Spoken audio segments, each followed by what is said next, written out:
hashize imyaka 15 twibuka abacu bazize uko bavutse bavukijwe ubuzima bwabo bapfuye urw'agashinyaguro turibuke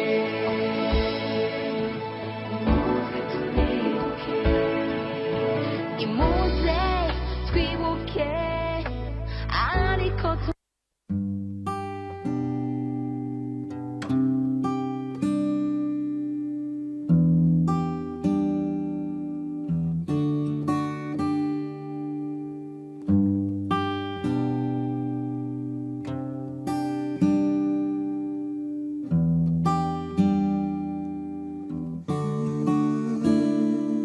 L'Afrique, je l'ai en moi, et je chante pour sa mémoire, je suis humain, ni métis, ni blanc, ni noir. Le Rwanda, je le pleure chaque 7 avril, même si Hubert Védrine n'est pas de notre avis. Au fait, vous savez, je suis franco-rwandais, et une partie de moi-même a tué.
hashize imyaka 15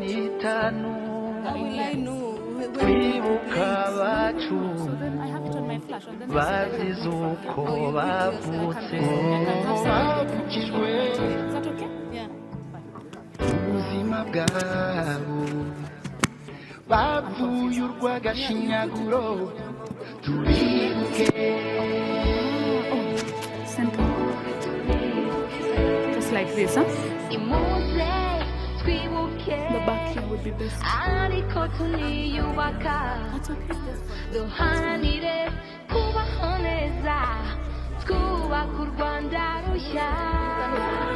Yeah, oh, you can. Hi.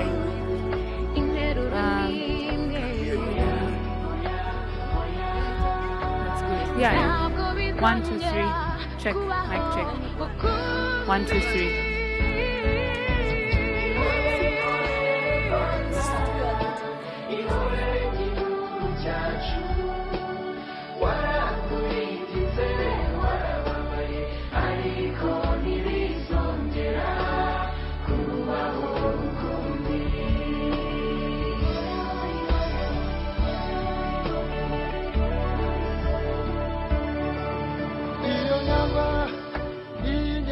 Ibitekerezo ya Genocide Munyarwanda ndayishaka gupfobya Genocide byo byibagirwe tuzarwanya ikibi cyose kibiba amacakubiri tuzarwanya nabo bose bakwirakwiza ibitekerezo bihembera urwango tuzabarwanya oya turabyanze turabyamaganye ihorere Rwanda ihorere igihugu cyacu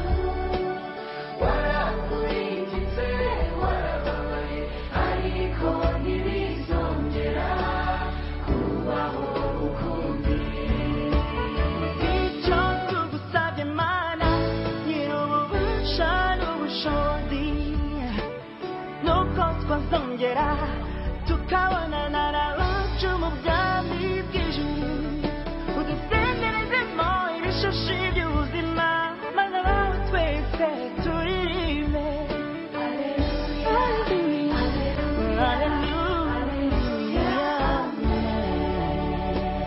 hari ibyiringiro byo kubaho neza hari ibyiza byinshi bidutegereje Rwanda wibarutse abavunyi mugongo waduhetse hora ihorere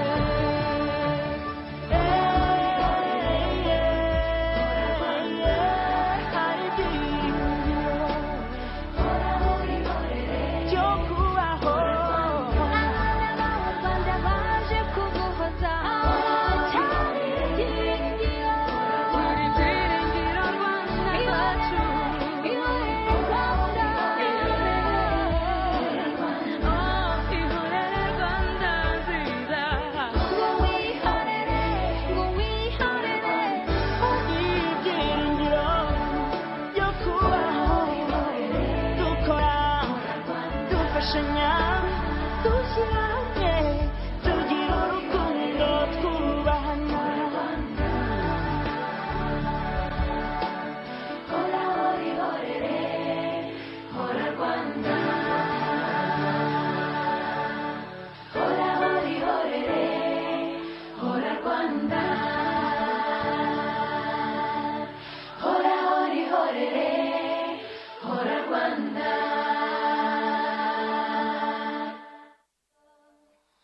hora ihorere hora Rwanda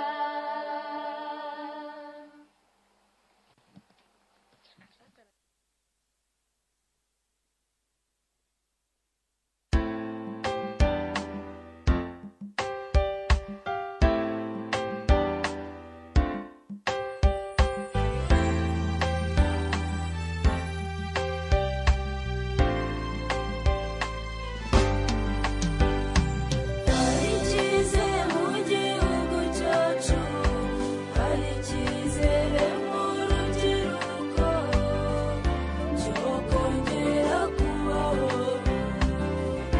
kandi tukabaho neza ndabona umucyo utamirije u Rwanda ureke guheranwa n'agahinda berwa mubyeyi mwiza Rwanda ngobyi yaduhetse Rwanda ngobyi yaduhetse Rwanda wehe Rwanda ngobyi yaduhetse Rwanda rwanyuze mu bigoye byinshi inzira y'ubuzima irubera ndende rurangwa n'amateka mabi igihugu gicura imiborogo jenoside yibasiye ubwoko tutsi itsemba imbaga y'abanyarwanda isiga ingaruka nyinshi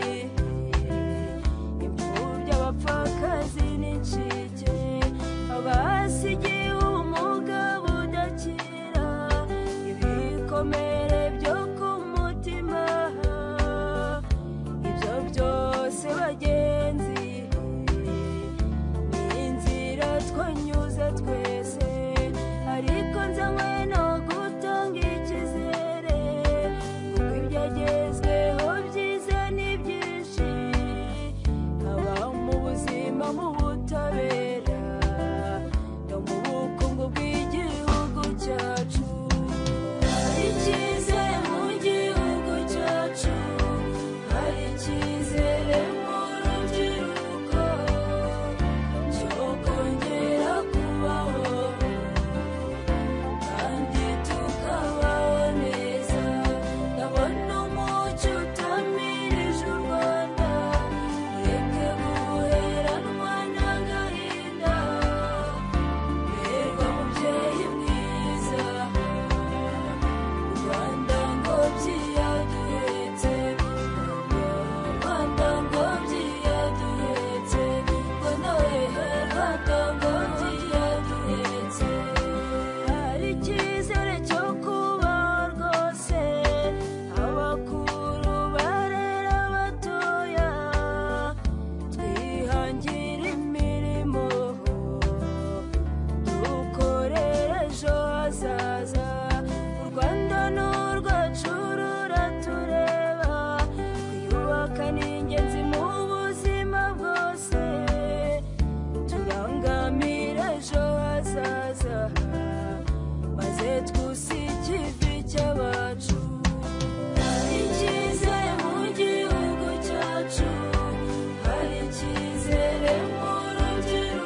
upige kabla hiki tuizimwe.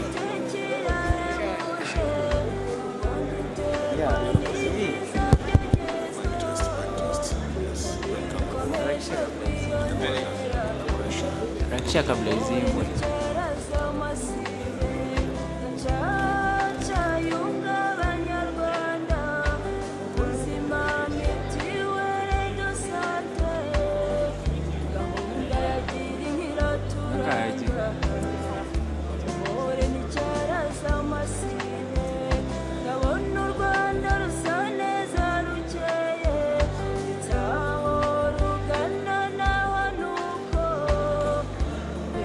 Muke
Very automatic.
usakaza urumuri hose.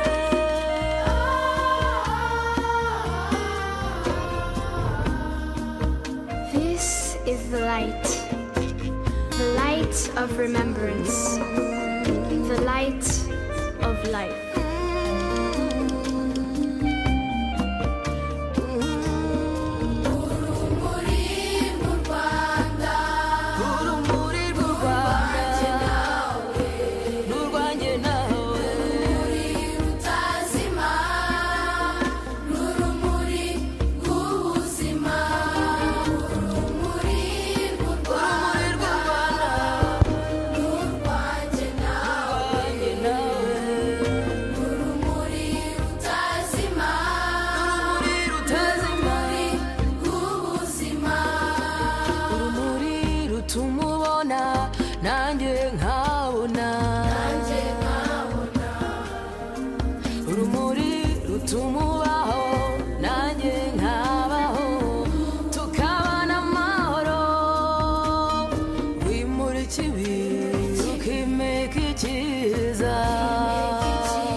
Imitima igasubira mu nda, imitima igasubira mu bitereko.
Kandi turibuka, turiho turumwe, turiyubaka. Tururumuri rutazima yemwe, urumuri rw'u Rwanda, n'urwanjye nawe. N'urumuri rutazima yemwe,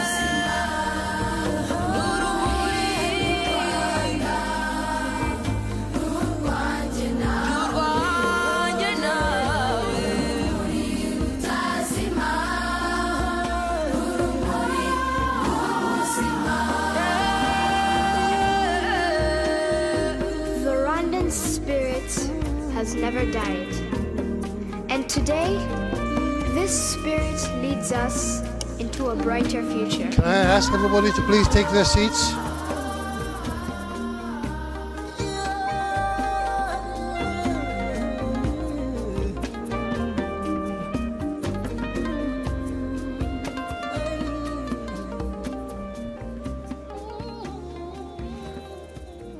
Could you please take your seats so we can begin the program?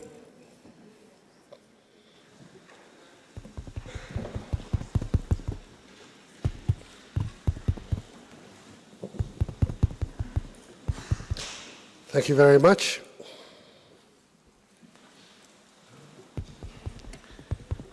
Your Excellency, the representative of Kenya to this event and Director General of the International Conferences and Events Division of the Ministry of Foreign Affairs, Ambassador Ben Ogutu, Madam Maimuna Mohammed Sharif, Under Secretary General and Executive Director of UN Habitat, as well as Acting Director General of the United Nations office here in Nairobi, Your Excellency, the High Commissioner for Rwanda in Kenya, Dr. Richard Masozera, members of the diplomatic community, Kenya and Rwandan government officials, senior UN officials led by the resident coordinator of the UN in Kenya, Mr. Sid Chatterjee, members of the Rwandan community, and the very impressive delegation of military attachés who are looking very handsome in their uniforms here this morning. Colleagues, students, many of whom are caught up in traffic on the way here, and hopefully you'll see these seats soon filling with a trickle of them. Good morning. My name is Nasser Igamusa, and I will be your guide this morning. Thank you for making the time to be here today for this very, very important event. Because this is a milestone commemoration, I thought I would open this commemoration differently this year. I've done this for the last, I believe, 10, 11, 12 years. This commemoration period, which started in Kigali on Sunday, has been a particularly difficult and painful time for many, and especially for Rwandans. A well-known magazine recently said that if you are visiting Rwanda to witness the 25th anniversary, you would probably have expected the country to be a mournful place.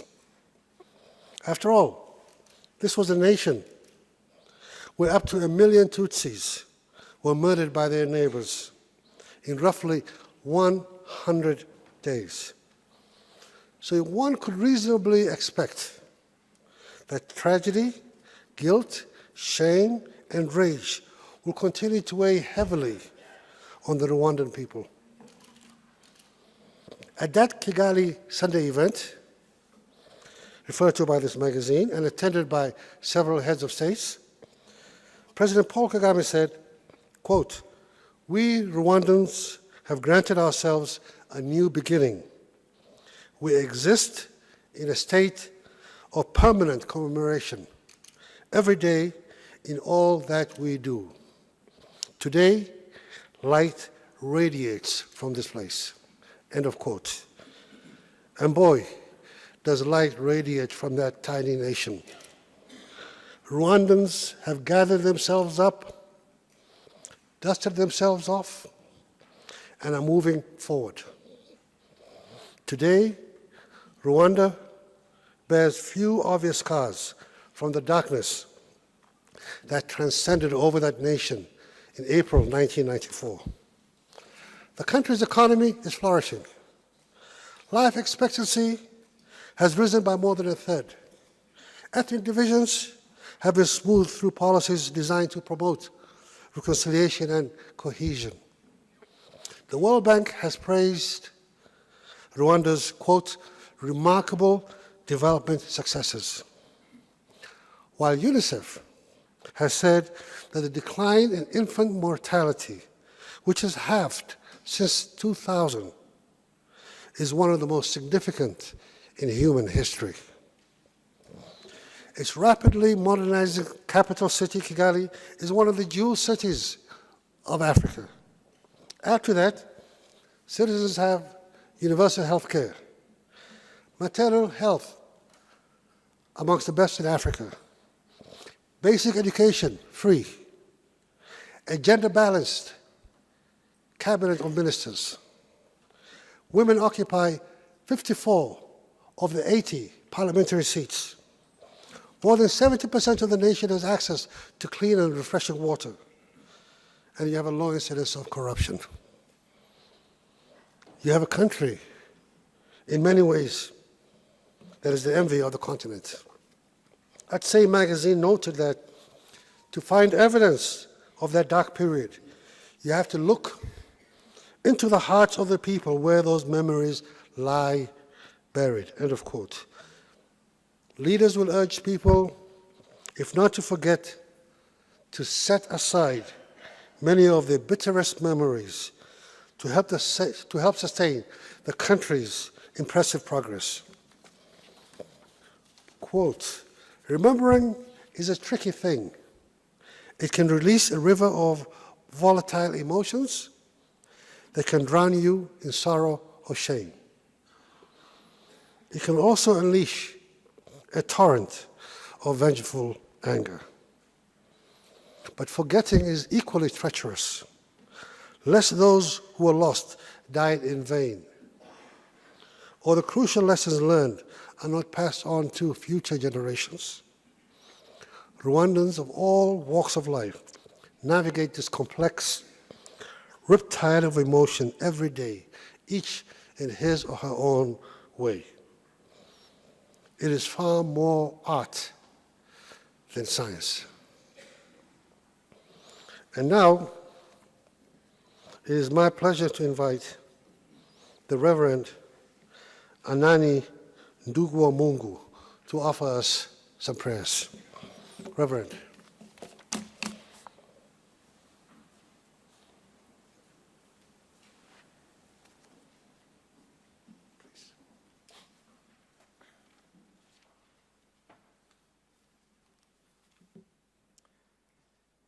Good morning.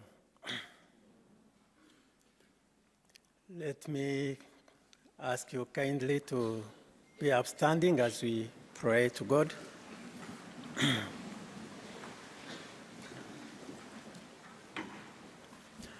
Let us pray. God Almighty, creator of the universe and mankind, we want to thank you for this day. We humble ourselves for being still alive when our brothers, our sisters have not made it to this day. We are here to remember, to unite, and to renew ourselves. We can't make it by our own. We need you. Dear Lord, as we stand here, we remember, some of us remember a story of two siblings, one 6, another 10, going home from school. The 10 years fell down, wounded himself, couldn't walk anymore. The younger one picked him up, put him on his back, and started trotting home. Grown up passing by saw them and asked, "How can you carry such a heavy burden? Where will you get with this kind of burden on your back?" And the boy said, "Sorry, sir. This is not a burden for me. He's my brother. This is my brother." Rwandan, 1994, we lacked such a brother. We lacked one who could carry us. But Lord, because you are God, you didn't allow the plan of the evil to be fulfilled. You hid some, you brought others from exile, and you saved us from what the enemy had planned to remove a nation from the map of the world. As we are celebrating these 25 years, we know we are one family which traversed a bad history but we are still one inseparable family with hope of a better future. You are our hope, O God. Give us strength for genuine love, peace, and reconciliation within our family as Rwandese, with our brothers and sisters of the world. As we remember the genocide for the 25th time, we also know that you have built us into a stronger and more focused nation for peace and prosperity. When peacekeepers abandoned us, you brought us peacemakers and visionary leaders. And your word tells us that they are blessed, those who are peacemakers. The kingdom of heaven is theirs. We will always enthrone you in our hearts as our King, as our God, as our Lord. Keep us united. Bless us, O dear Lord, as you have maintained us and shown to our leaders a better perspective of life. Keep us united as you renew us. Keep us focused, and bless us together with our genuine friends, those who stood by us to this day and continue even in the future. Thank you, Lord, even for this moment. All that will be said here, let it build us into a stronger, united family. This is our prayer of faith in Jesus' name. Amen.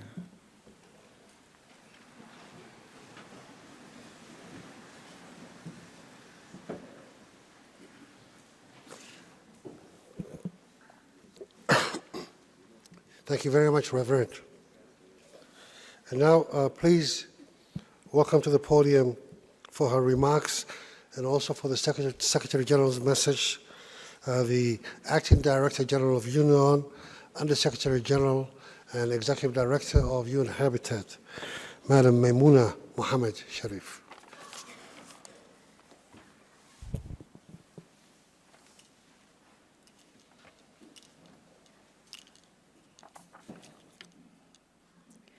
Your Excellency, Ambassador Ben Ogutu, Director General, International Conferences and Events, Ministry of Foreign Affairs of Kenya, representing the Government of Kenya. Your Excellency, Ambassador Richard Masozera, High Commissioner of the Republic of Rwanda to Kenya. Excellencies, Ambassadors and High Commissioners, invited guests, dear students, UN colleagues, friends, ladies and gentlemen, a very good morning. Habaria asubuhi. I'm pleased to welcome you to the United Nations office at Nairobi to commemorate the International Day of Reflection on the 1994 genocide against the Tutsi in Rwanda. Let me begin by thanking the High Commission of Rwanda for organizing this event in collaboration with the United Nations Information Center and for once again choosing to hold the annual remembrance here at UNON. Each year, we mark this day to remember the innocent people who perished in the 1994 genocide, to pay tribute to the strength of the survivors, and to reflect on what more we can all do individually and collectively to prevent such human tragedies from occurring in the future. This year, as we mark the 25th anniversary of the genocide against the Tutsi in Rwanda, I urge all of us to renew our determination to create a more peaceful, just, and harmonized world free from the threats of genocide and other crimes against humanity. I now have the honor of delivering the message of the Secretary General on the occasion of the International Day of Reflection on the 1994 genocide against the Tutsi in Rwanda, which reads as follows, quote, "This year marks the 25th anniversary of the genocides against the Tutsi in Rwanda, one of the darkest chapters in recent human history. More than 800,000 people, overwhelmingly Tutsi, but also moderate Hutu and others who oppose the genocide, were systematically killed in less than 3 months. On this day, we honor those who were murdered and reflect on the suffering and resilience of those who survived. As we renew our resolve to prevent such atrocities from ever happening again, we are seeing dangerous trends of rising xenophobia, racism, and intolerance in many parts of the world. Particularly troubling is proliferation of hate speeches and incitements to violence. They are an affront to our values and threaten human rights, social stability, and peace. Wherever they occur, hate speeches and incitement to violence should be identified, confronted, and stopped to prevent them leading, as they have in the past, to hate crimes and genocide. I call on all political, religious, and civil society leaders to reject hate speech and discrimination and to work vigorously to address and mitigate the root causes that undermine social cohesion and create conditions for hatred and intolerance. The capacity for evil resides in all our societies, but so, too, do the qualities of understanding, kindness, justice, and reconciliation. Let us work together to build a harmonized future for all. This is the best way to honor those who lost their life so tragically in Rwanda 25 years ago. End of the quote of the speech of the message from the Secretary General. I now would like to ask you, please join me in observing a minute of silence in honor of the victims. Please.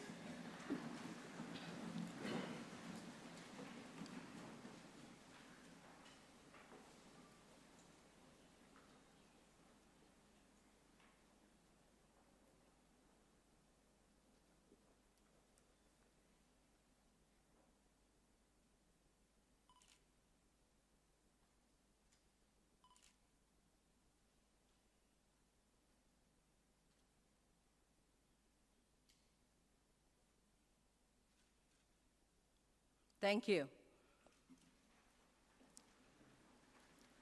Thank you for your attention. Asante sana.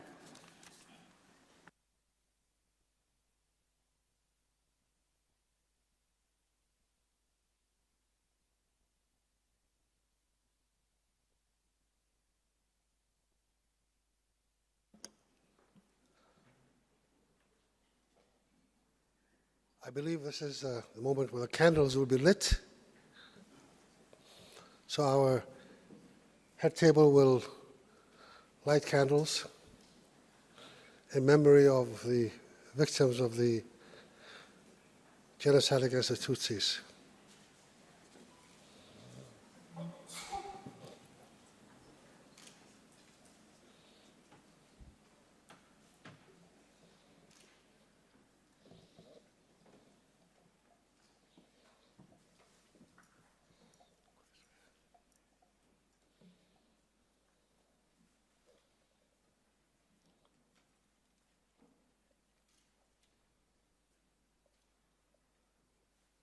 The first three will be lit by Ambassador Ogutu. followed by Madam Sharif and the Ambassador. You can start from left to right, sir.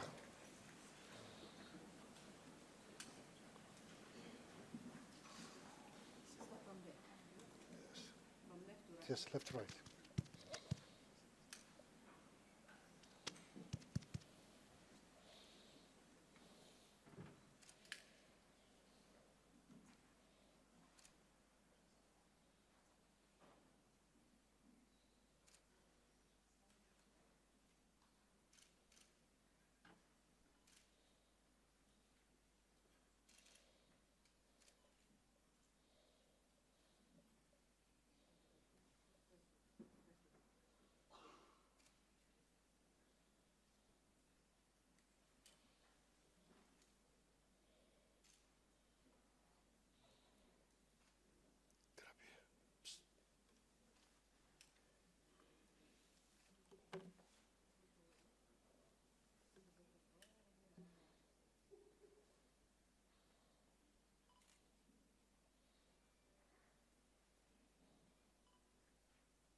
Please take your seats.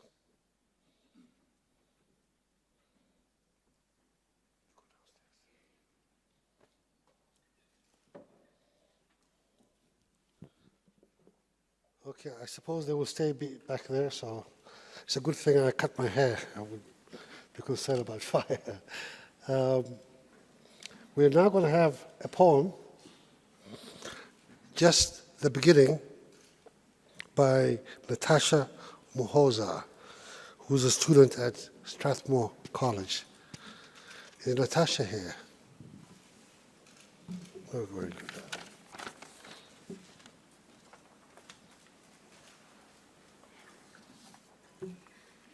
Good morning, everyone. I present to you only the beginning. Rwanda rwambyaye gihugu mvuka, mata yakubereye y'amatage, abagutaramiraga baratabaruka, bazira ubwiza ubu bwuje ubwema ruzima yabatatse. Mata 94 Rwanda mutima wanje, abawe wahawe batawe ku gasi, bicwa urw'urubozo, bazira amazuru batanazi umuzenguruko, bazira indesho yabo ndende.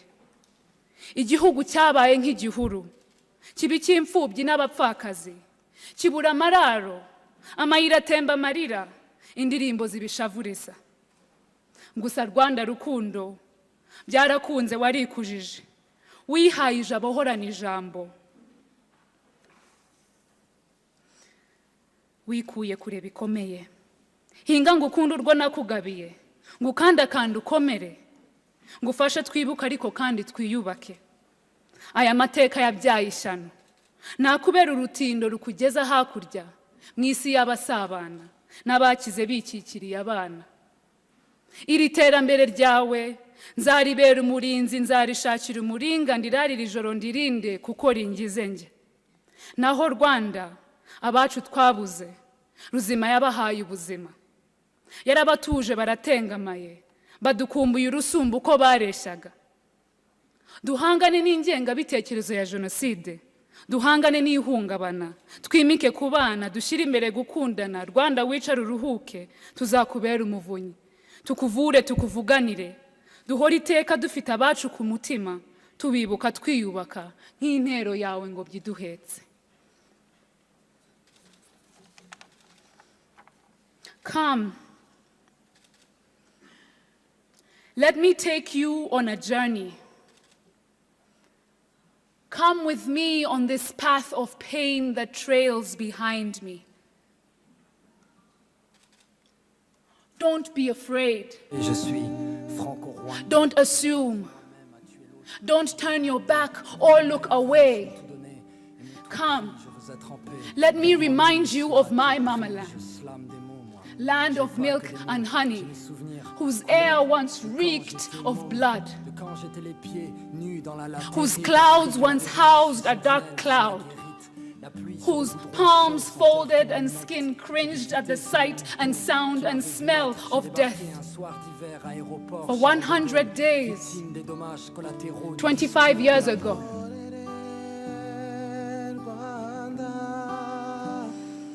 it was harrowing horror. Merciless massacre, machete to flesh to bone, hurled upon human by human.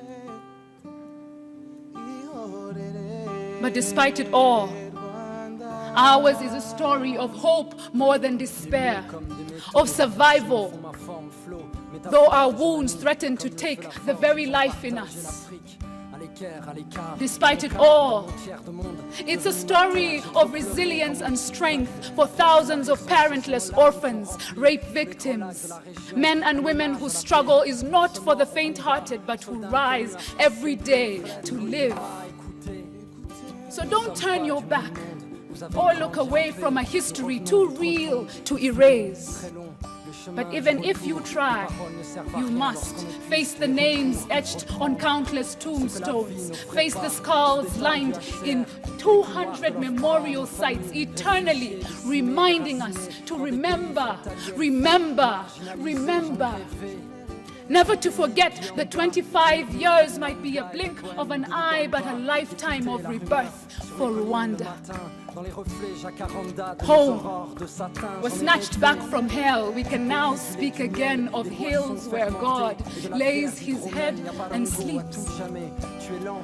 Say they what they may, but Rwanda's flame burns bright.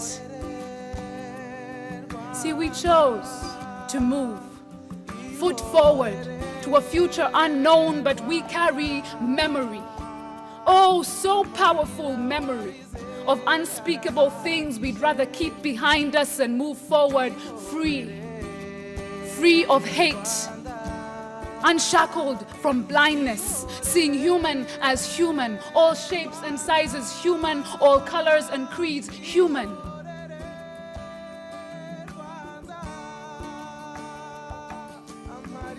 We chose to move.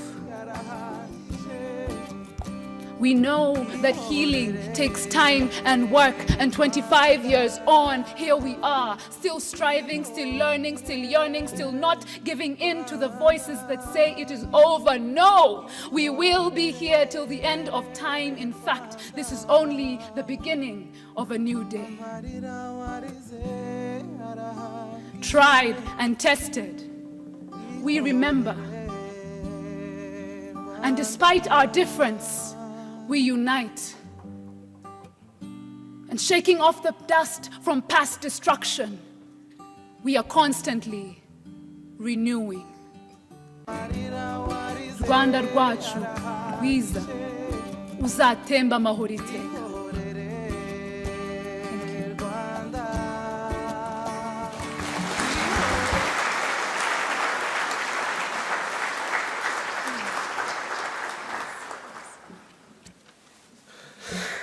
Well, that was Natasha Muhoza from Swarthmore College. Another round of applause for her, please.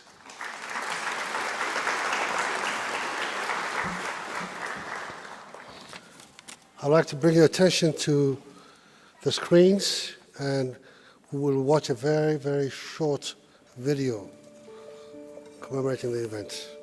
Please.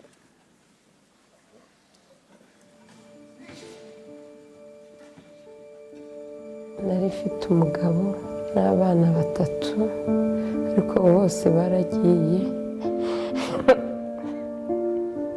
sigara ndi njyenyine.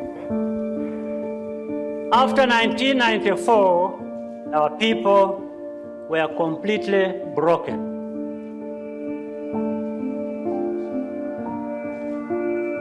But we made 3 fundamental choices that guide us to this day. We chose to stay together. Kubabarira ni ikintu umuntu yikorera ku giti cye. Ntabwo ubabarira umuntu kubera ko agomba imbabazi zawe. Nta nubwo umubabarira kubera ko izo mbabazi azigomba. Umubabarira kugira ngo wowe ubwawe ugire amahoro muri wowe. Turi bamwe, nta vangura ntaki rwose. Ibyo bituma rero numva nta rubanza nta na rutoya njye mfite kuri bariya bantu. We chose to be accountable to ourselves. Nyuma gacaca zibaye narabyireze kandi zabaye n'ubundi ndahonga iwacu. We chose to think big. Tubifatanyije ari urubyiruko tukigira ku bakuru ibyo batugejejeho tukagera ikirenge mu cyabo aho bagejeje bakora natwe tukafatiraho kugira ngo no kuba nta bamwe mu bakontribuwa kugira ngo tugire aho tuva tugire n'aho tugana. I look at the bigger picture and I make sure in my daily work I'm doing my part in helping Rwanda to achieve that big picture. We are truly the first generation of Rwandans who have a place we call home for all of us. There is more hard work ahead of us. But Rwandans, we are ready.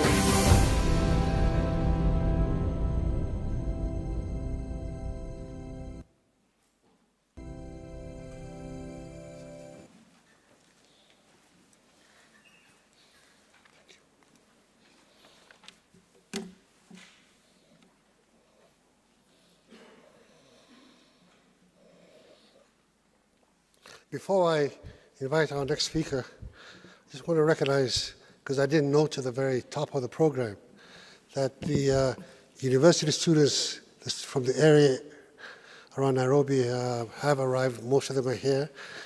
I want to thank you very much for navigating the Nairobi traffic to be here on time. So thank you very much. We are grateful.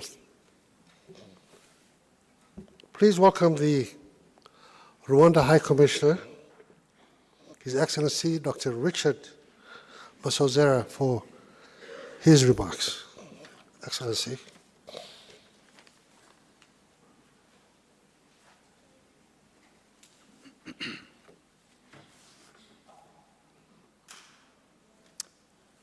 Your Excellency, the Acting Director General, UNON, and Executive Director, UN Habitat, Madam Maimuna Mohamed Sharif, the Chief Guest Government of Kenya, His Excellency Ambassador Ben Ogutu,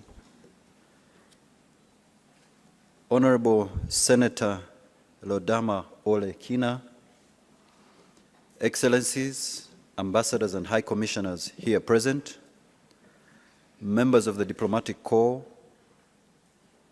friends of Rwanda, members of the Rwandan community in Kenya, ladies and gentlemen. First of all, I would like to thank each one of you for taking time off from your very busy schedules to come and be with us as we commemorate 25 years of the genocide against Tutsi in Rwanda.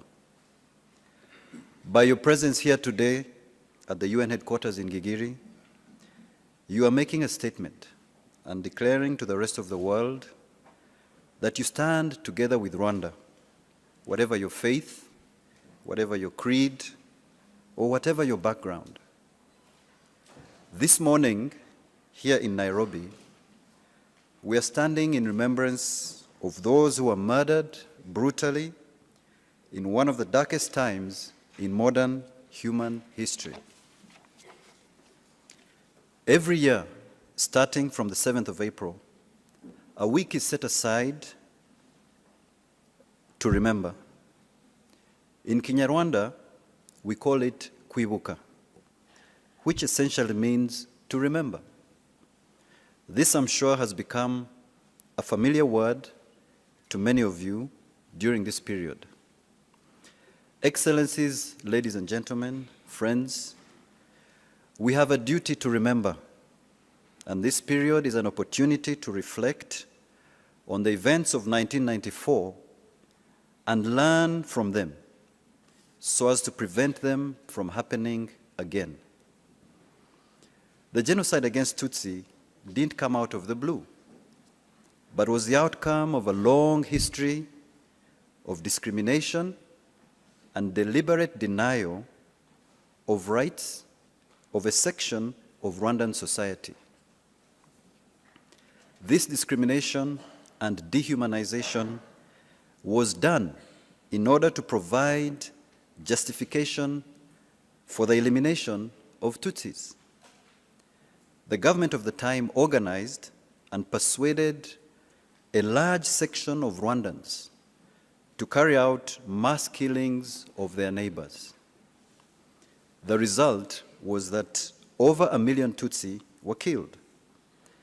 These were people with whom they had lived for decades, sharing language and culture. To ensure that such atrocities don't recur, it is imperative that we have an accurate understanding of what led to the genocide against Tutsi and a time of reflection like this one. The importance of having a clear historic record is becoming even more important today, as there are growing attempts in certain quarters to distort the facts around the genocide against Tutsi, and we continue to see a handful of shameless revisionists. Indeed, none other than His Excellency President Uhuru Kenyatta, in his message to the people of Rwanda on this 25th commemoration of the genocide against Tutsi said, and I quote, "We are not fooled for one instant. Free speech is not hate speech. Denial of the 1994 genocide is not an exercise in academic freedom or democratic politics. It is a clock for murderers who to this day believe their genocidal work is not complete."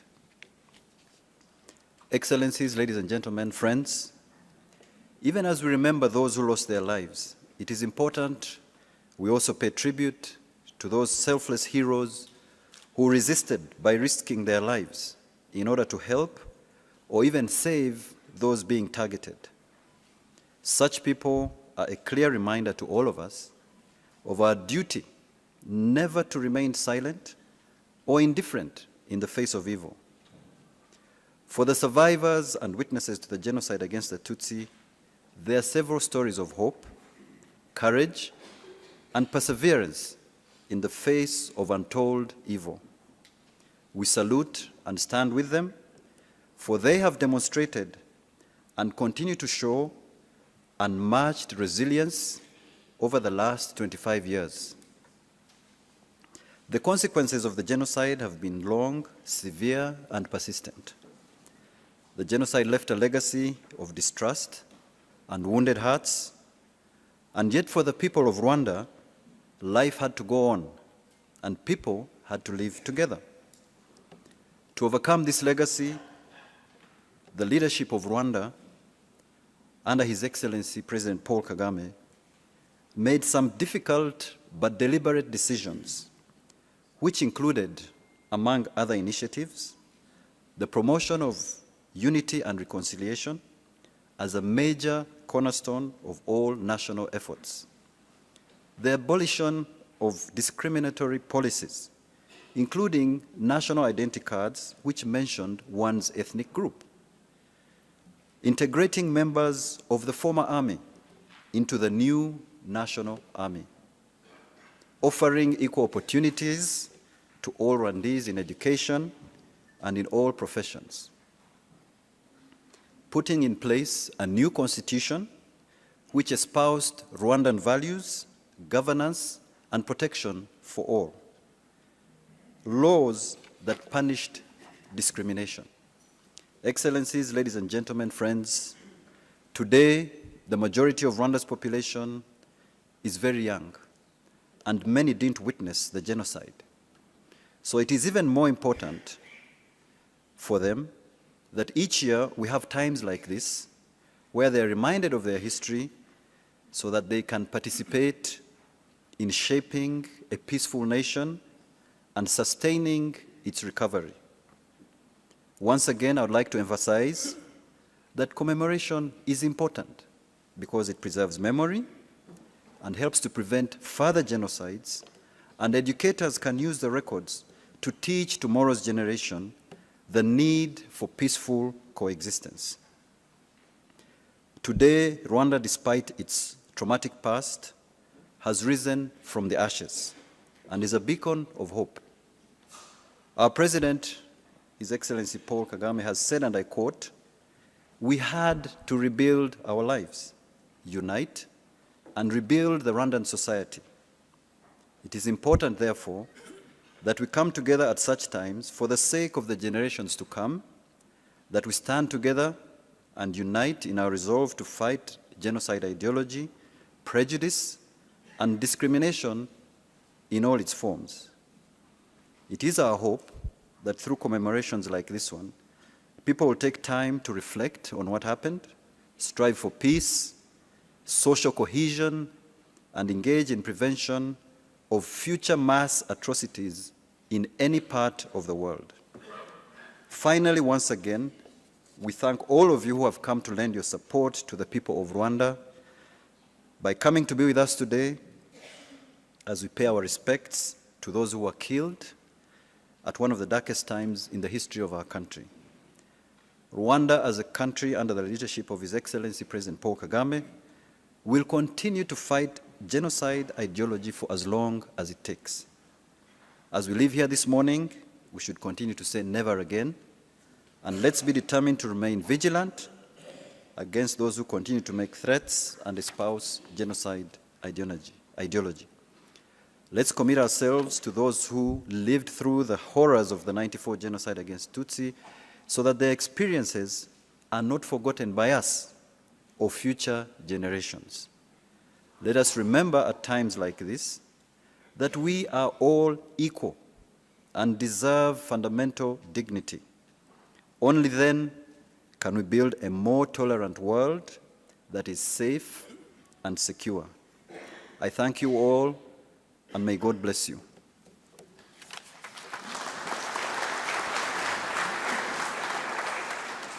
At this time, I would like to invite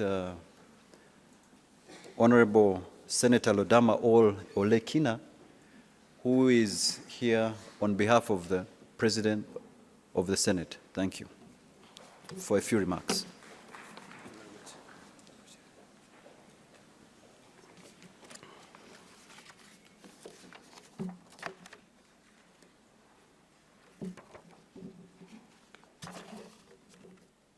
The High Commissioner, Rwanda, Dr. Richard Masozera, officials from the Office of the Director General, which include Ms. Mohad Sarif, Mr. Nasser Igamusa, fellow citizens, friends represented here, distinguished ladies and gentlemen.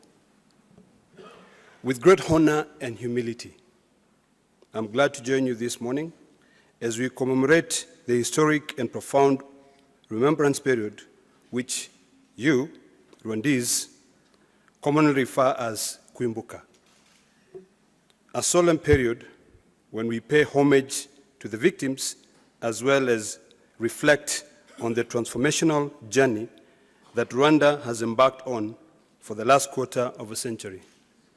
And I must begin by saying I spent about 4 days and an hour and a half with the President of Rwanda a couple of weeks ago, who gave us strong insights of the challenges and the resilience of the people of Rwanda. And I have a lot of respect for the Rwandese. During this period, we join our dear brothers and sisters of the Republic of Rwanda in the scheduled 100 days of mourning for more than 1 million people who were victims of the regrettable genocide that shocked the world. In a special way, through our participation here in Nairobi, we join His Excellency President Paul Kagame, who started off a week of commemoration activities by lighting a commemoration flame at the Kigali Genocide Memorial, where more than 250 victims are believed to have been buried, mainly from the Tutsi people.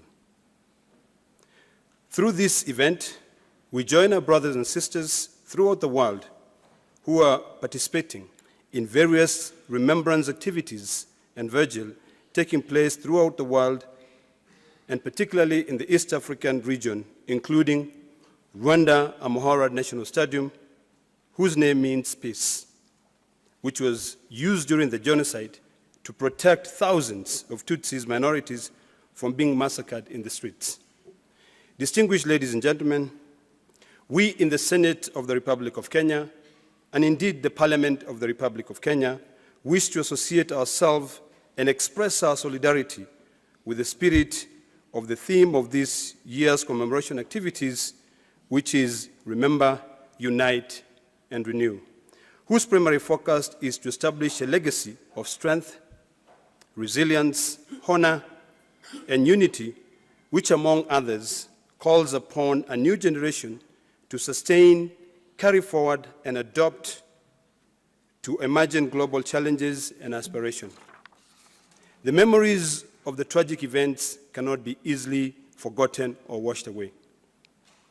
We are indeed alive to the fact that the reality that in the past years, similar ceremonies have rekindled and triggered painful flashbacks for a huge number of our brothers and sisters in Rwanda.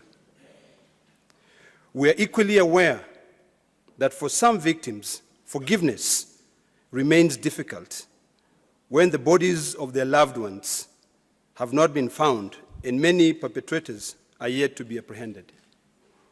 I was moved by the video that I just watched here, when the victim said, forgiveness is someone's desire. You're not forced to forgive. And I have tremendous respect for the people of Rwanda, and especially the president of Rwanda, for having led his nation towards adopting forgiveness. This is something that we in this country of Kenya can actually learn from. Ladies and gentlemen, it is for this reason that we advocate for a mind shift and support the establishment and sustenance of a legacy of strength, resilience, honor, and unity of the younger populace as a real catalyst for just society that seeks to be cohesive, exercise mutual trust, and live in harmony and tranquility. Such foundations can only be built and bolstered by creating and nurturing a firm spirit and atmosphere of forgiveness and reconciliation. As you all appreciate, healing is a fragile and delicate process which must be continuously guarded. Distinguished ladies and gentlemen, the fundamental lessons we in Africa, and particularly here in Kenya, can draw from the Rwandese case is that politics of divisiveness, ethnic hatred, and exclusion can manifest in the world tragic forms. Rwanda's example is a perfect testimony to the fact that political utterances laced with ethnic hatred can result to decimations of ethnic groups and even humanity. We are so guilty in this country called Kenya.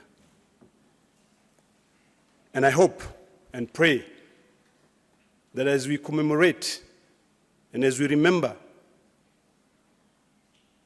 what we human nature call revenge,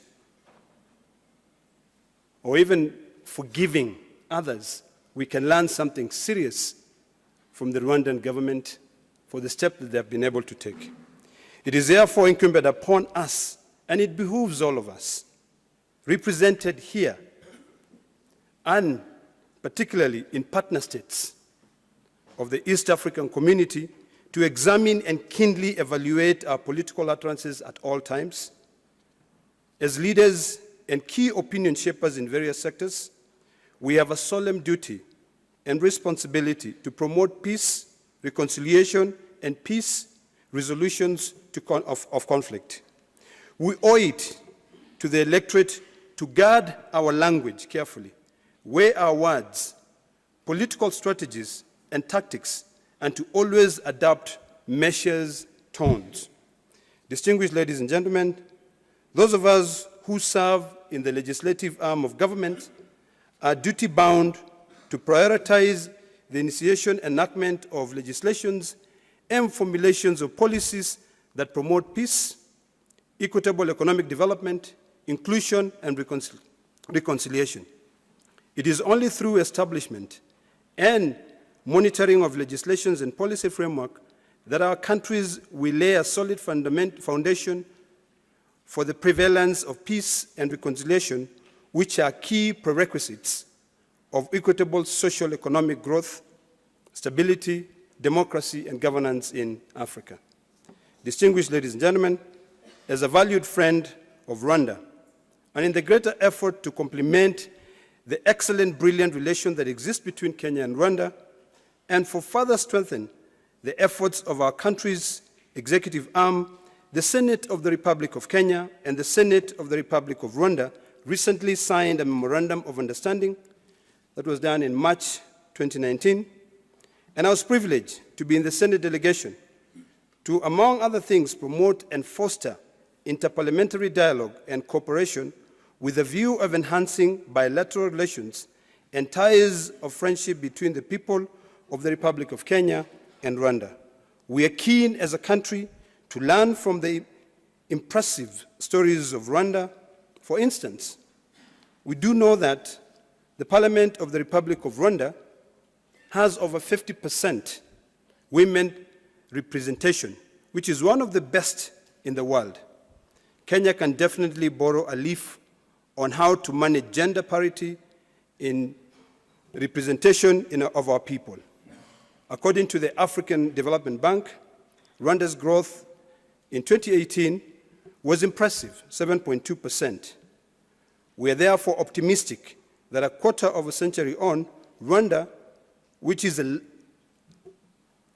locked country, is in a form of recovery path, has managed and continues to record remarkable strong economic growth and relative peace.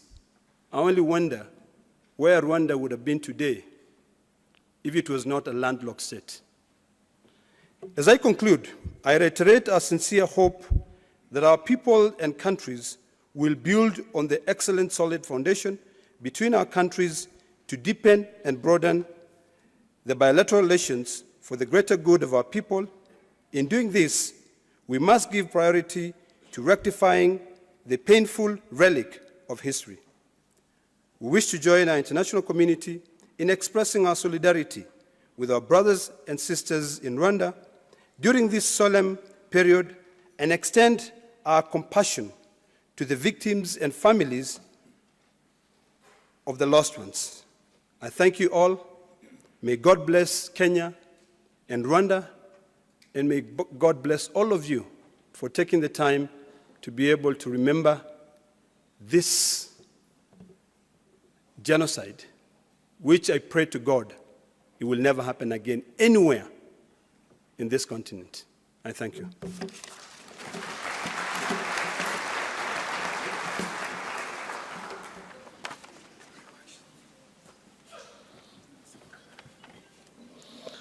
That was a clear and very strong message on this day from the President of the Kenyan Senate. It is my deep honor right now to invite the representative of the Republic of Kenya, our chief guest, Ambassador Ben Ogutu, for his remarks. Ambassador.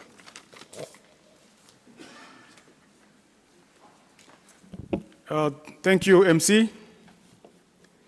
Your Excellency, the High Commissioner of the Republic of Rwanda, Dr. Masozera, Your Excellency, the Acting UN DG and Executive Director of UN Habitat, Senator Ole Kina, Excellencies, the eminent UN fraternity present, the Rwandan community here, students, distinguished guests, ladies and gentlemen, this is a message from government. The government and the people of Kenya stand in solidarity with the Rwandese brethren and the rest of the international community on this solemn occasion of the 25th anniversary of the Rwanda genocide. We commemorate the more than 800,000 victims who lost their lives, honor the courage of the survivors and those who risked their lives to save others. Their bravery and dedication to justice and reconciliation should inspire each one of us here today. Our gathering here is part of a series of solemn commemoration activities that commenced on Sunday all over the world, including here in Kenya, to mark the International Day of Reflection on the 1994 genocide against the Tutsi in Rwanda. In Kigali, the center of that tragic history, this started off by His Excellency President Kagame, joined by other world leaders, who lit the remembrance and flame of hope at the Kigali Genocide Memorial. That flame, burning brightly, lit from one of the darkest moments in the history of humanity, Rwanda's progress has truly been inspirational. And I think we saw a depiction when we watched that short video clip a few moments ago. She has risen from the ashes of genocide and has forged a new path of reconciliation, peace, stability, and economic recovery. As Rwanda continues on its journey of healing and development, it is essential to remember that peace and stability cannot be achieved accidentally. It is a deliberate act that humanity needs to invest in. The existence of peace, security, and stability remains a fundamental prerequisite for the sustainable development we all desire and strive for. Unfortunately, the region is still grappling with a number of threats to stability and peaceful coexistence. These manifest themselves in extremism and terrorism, human trafficking, cybercrime, climate change, to name but a few. They have continued to have adverse and far-reaching socioeconomic, humanitarian, and environmental consequences. Kenya is committed to playing her leading role in peace and security agenda within the nation, our region, and in the wider global arena. This agenda remains paramount because we strongly believe that peaceful, prosperous, and stable countries hold the promise to unlock and realize their potential to spur growth and prosperity. Further, we believe in the principle of shared prosperity and that our region's development is intrinsically linked to the stability of every country around it and the wider African continent and the rest of the world. Rwanda's experience has shown that transformational change is only possible with the right legal and institutional frameworks. In this regard, we applaud the country's pragmatic leadership and resolute political will that has been at the center of governance and social fabric of the Rwandan society. We also take due cognizance that the progress achieved so far may not have been realized without the resilience, patriotism, and selfless dedication of the people of Rwanda, to whom we pay tribute today. To the Rwandan youth present in this commemoration today, You may have been very young during the genocide, while others may not even have been born. However, you must understand and appreciate that you have a role to play in national restoration. It is incumbent upon you to be enjoined and be associated with the hard work towards the common good and building of an inclusive, cohesive society. As a close friend and sister country, Kenya takes pride in the great strides that Rwanda has made. They have provided vast opportunities for the consolidation of our bilateral relations and regional integration. Kenya is therefore firmly committed to enhancing cooperation with Rwanda under the umbrella of the East African Community in pursuit of our regional integration programs. We are confident that our sustained solidarity to provide impetus for other regional economic communities and ultimately the continental integration. To conclude, I wish to underline Kenya's continued support for both regional and international frameworks for the prevention of genocide, including the 1948 Convention on the Prevention and Punishment of Crimes of Genocide, and the various pronouncements and resolutions of the African Union Peace and Security Council.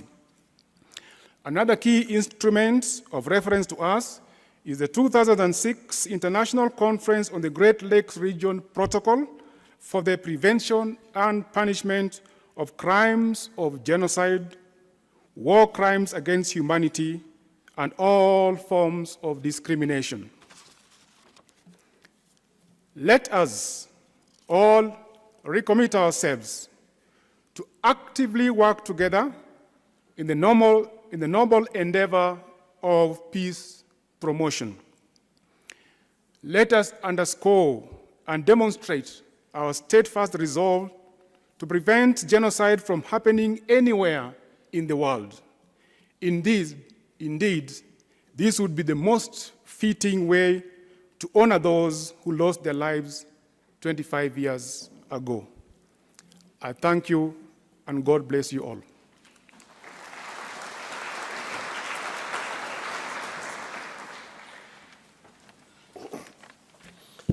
Thank you very much, Ambassador. And actually, that was the last speech for this first segment. We're coming to the end of this particular segment, and it will be capped off by the flowers you all have being laid at a spot that you will be directed to by our colleagues. If they will just stand up and so everybody can see you, Janice and Gloria and everybody else. You'll be taken down to the staircase. The first flowers, of course, will be laid by the head table here. And then we will be coming back for the second segment, which is an interactive session with His Excellency the High Commissioner for Rwanda and an expert from UNESCO, Dr. Lamine, Abdurrahman Lamine. This is designed, it's an opportunity for students, many of whom are here, but you are all welcome. I think everybody can get educated and re-educated about the impact and the devastating effects of the genocide in Rwanda. So with that, I just want to wish all of you our deep gratitude. Thank you very much for making the time to come here, for making your way here, for joining us in this important event. You have done this year in and year out, and we're just very, very appreciative.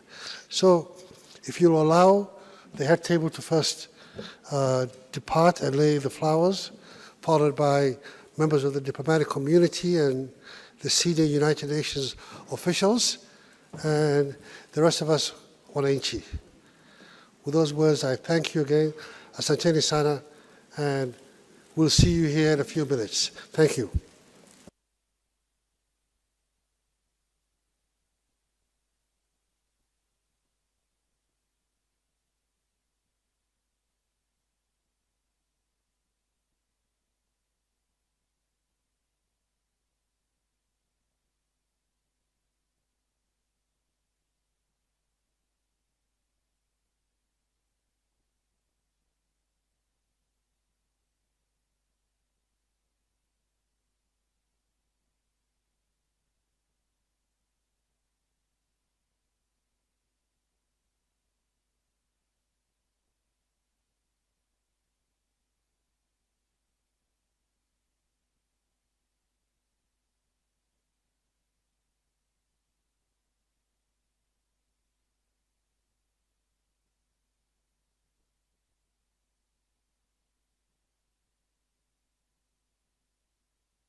Konziterwa n'ibyiza byagezweho kandi bikomeje kwiyongera muhore nticyaraza amasinde gacaca yunga abanyarwanda ubuzima mitiwere do sante gahunda ya gira inka iraturanga muhore nticyaraza amasinde ndabona u Rwanda rusa neza rukeye itsaho rugana naho nuko rerwa mubyeyi mwiza Rwanda ngobyi yaduhetse Rwanda ngobyi yaduhetse Rwanda wehe Rwanda ngobyi yaduhetse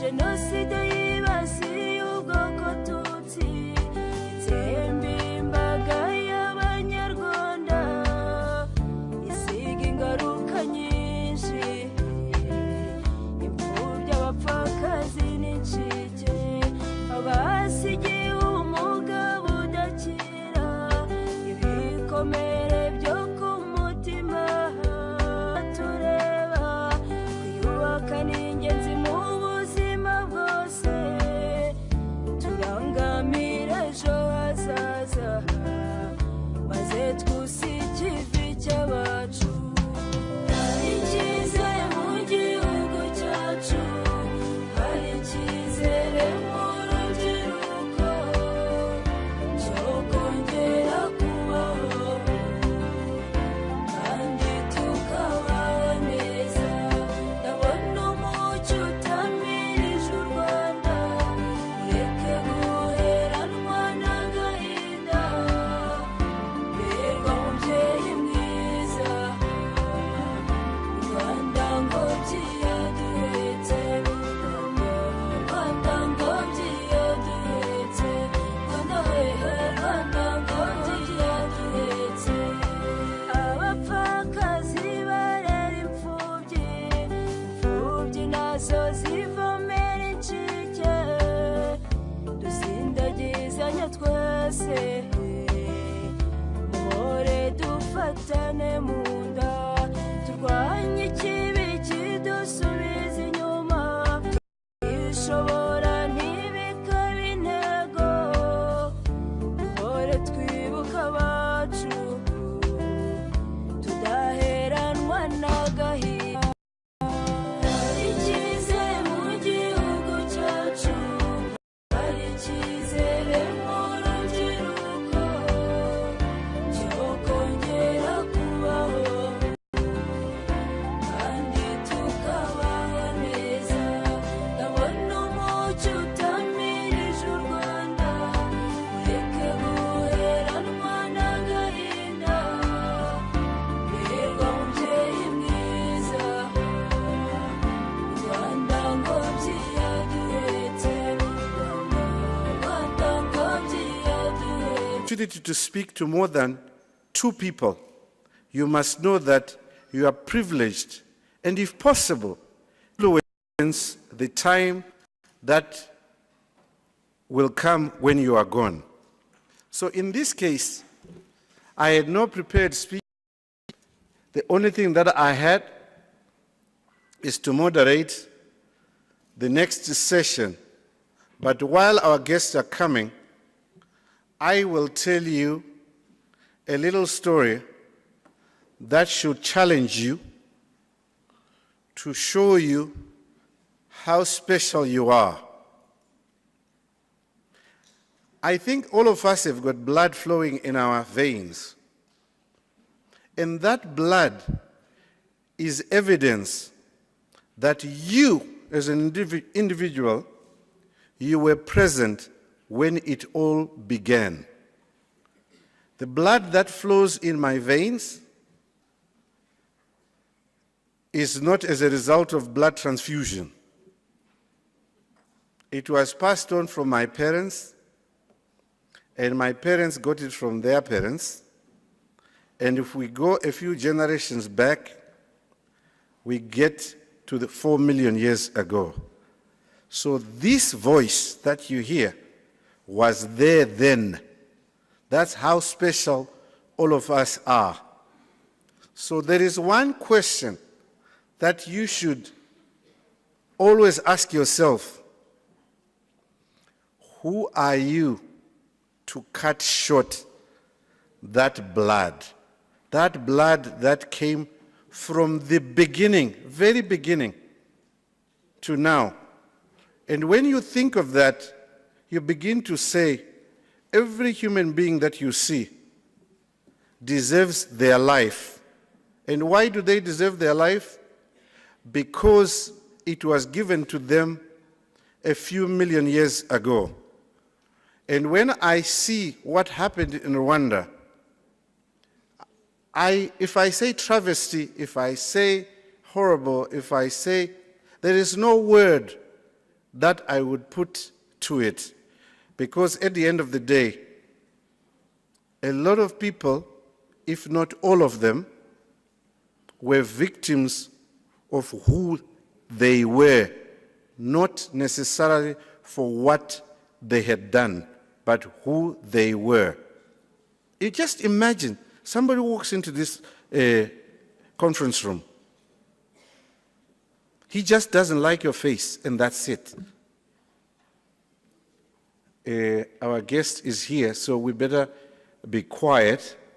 And now I would like to call upon Dr. Abdul. Is he here? Please come and take your seat.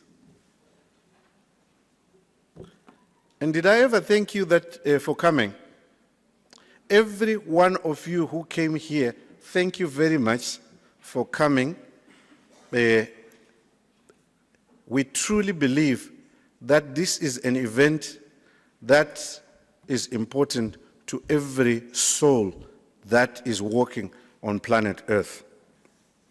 So, without further ado, I would like to invite I think we are going to start with a video, and thereafter we will have some remarks from our two panelists. I think we can get started. Should we have lights? Navutse 1984 mfite imyaka 21 ni ababyeyi banjye papa wanjye yitwa Kabandarusiye mama wanjye akitwa Zinarumuri Venantia ni ngiye wa mbere mu muryango mfite barumuna banjye babiri na bashiki banjye babiri ariko ni ngiye mukuru kuba mwari batanu twari batanu hanyuma twari dutuye hano mu mujyi wa Kigali muri Kacyiru aho papa wanjye yari umushoferi muri ONG mama wanjye ari umwarimukazi intambara itangira muri 1994 ngiye yatangiye ntari kumwe n'ababyeyi ndi kwa nyogokuru wanjye muri Kigali ngari abita Ibicumbi ubwo gutangira intambara itangira nyogokuru wanjye n'abana rumana ba mama wanjye bahise babica ku munsi wa mbere w'itangiriro nyogokuru wanjye n'abana ba barumuna banjye ba barumuna mama wanjye batatu nanjye nayo ndaho ngaho ndahunga nirukankana n'undi mwana umwe nawe wa musaza wa mama. Nari mfite imyaka 10. Turirukanka tujya mu bihuru, aho nyuma bigeze mu ijoro twaje kubonana n'abandi bantu n'abaturanyi bacu b'abatutsi, dufata umugambi wo kuva muri aho twari dutuye tukimukira ahandi, ariko hagati yacu n'ako gasozi twendaga kwimukiraho hari igishanga gihinzemo ibisheke. Turagenda, bigeze mu ijoro turambuka, tugeze muri icyo gishanga dusanga harimo bariyeri baduteze,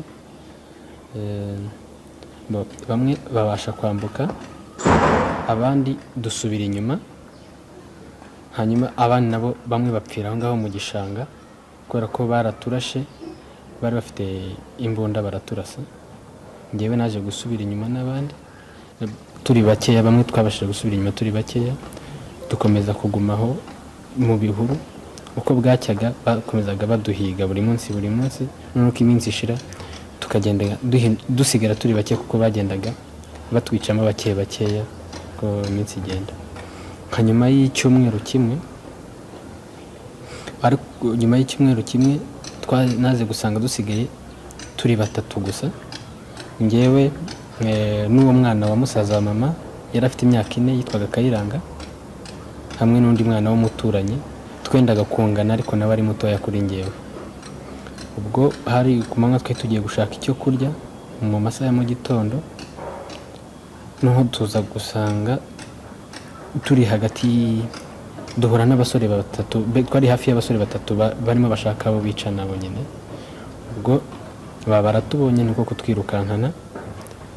Ubwo wa mwana twari kumwe Kayiranga biba ngombwa ko musiga, basigara baramufashe batangira kumwica.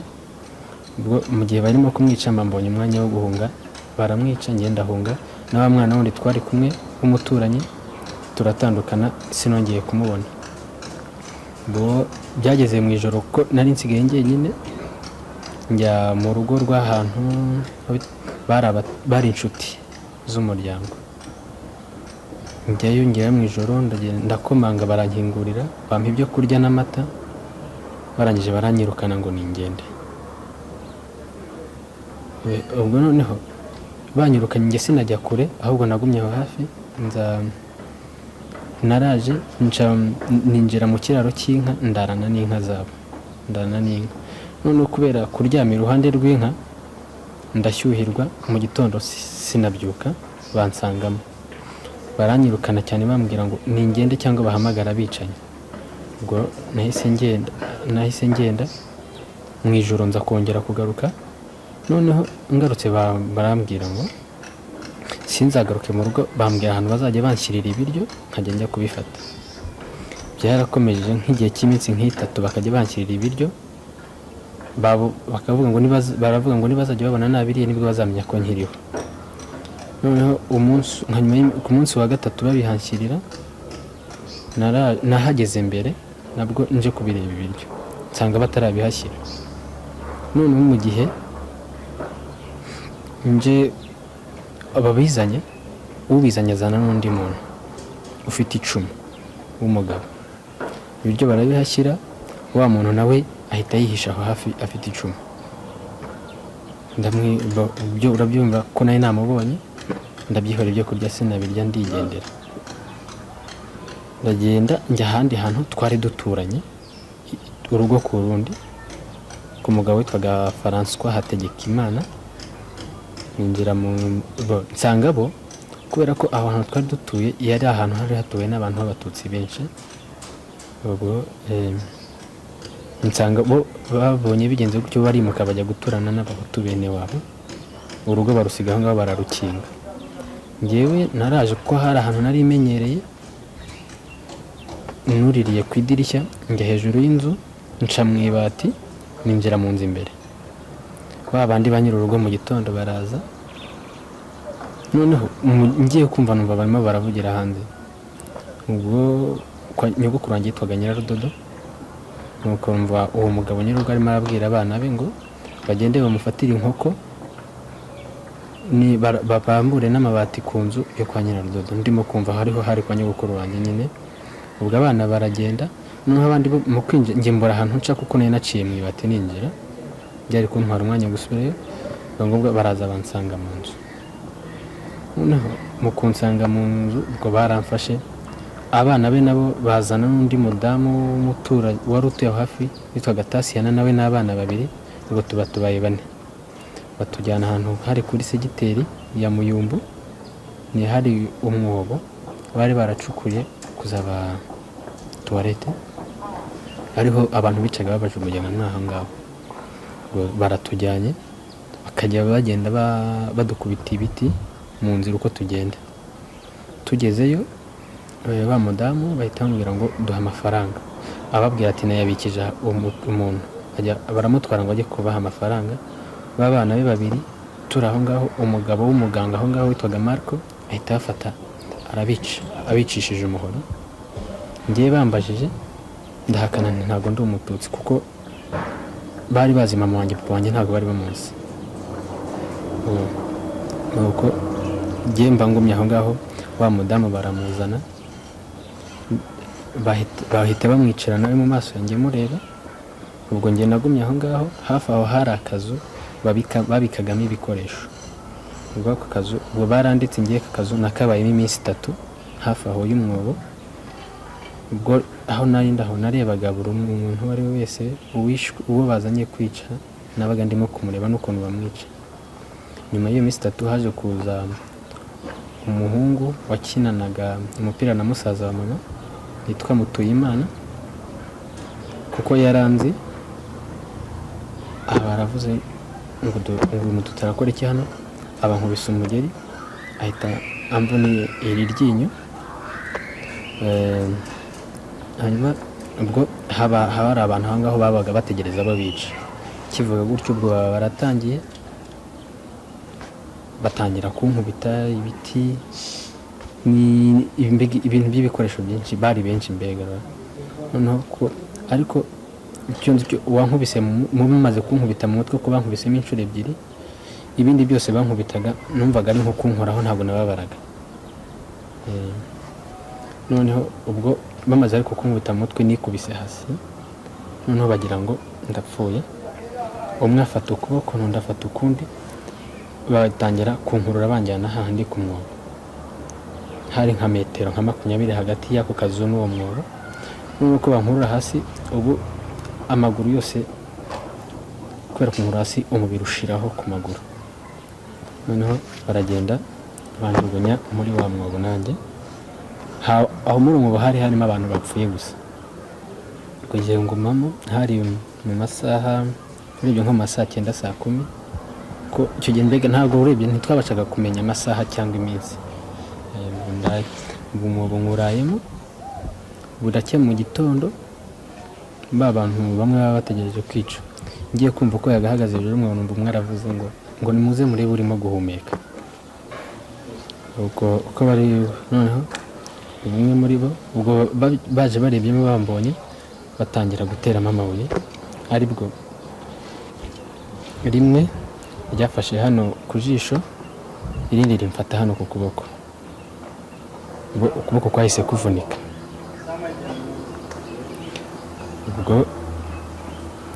Ubwo barongera baragenda. Uko nirirwamo aho ngaho bigeze mu masaha nimugoroba, hari ahantu bari barashyize abagore b'abahutukazi ariko bari bafite abagabo b'abatutsi, barabashyize ahantu hamwe. Noneho bigeze nimugoroba bahitamo kubica nabo, barabazana ku masaha nimugoroba batangira kubajugunya handi muri wa mwobo ndimo bari bazima. Nyuma bamaze kubajugunyamo bakabye bajugunyamo n'amabuye. Aho ngaho nari nkibasha guhumeka, ariko noneho kubera abantu banjugunye hejuru mbura umwuka, ntangira kugerageza uburyo bwose nazamuka hejuru y'abo bantu kubera ko ninabuze umwuka, kandi nakoreshaga akaboko kamwe kugira ngo mbigize akandi kari kamaze kuvunika. Ku bw'amahirwe nza kugera hejuru. Ngeze hejuru y'abantu mpasanga umukecuru urebye yari arimo gusamba agiye gupfa. Nuko kubera yafataga ibintu byose atangira kumfata mbega dutangira gusa nk'abarwana ariwe yandiye inzara nyinshi mu maso nyuma ageze ariko arapfa apfa nguma aho ngaho bigeze noneho nyuma ariko baje kumenyekana ko harimo abantu bajugunyemo bitari ngombwa baza kubafata baza bavuga ngo uwukiri muzima n'indi noneho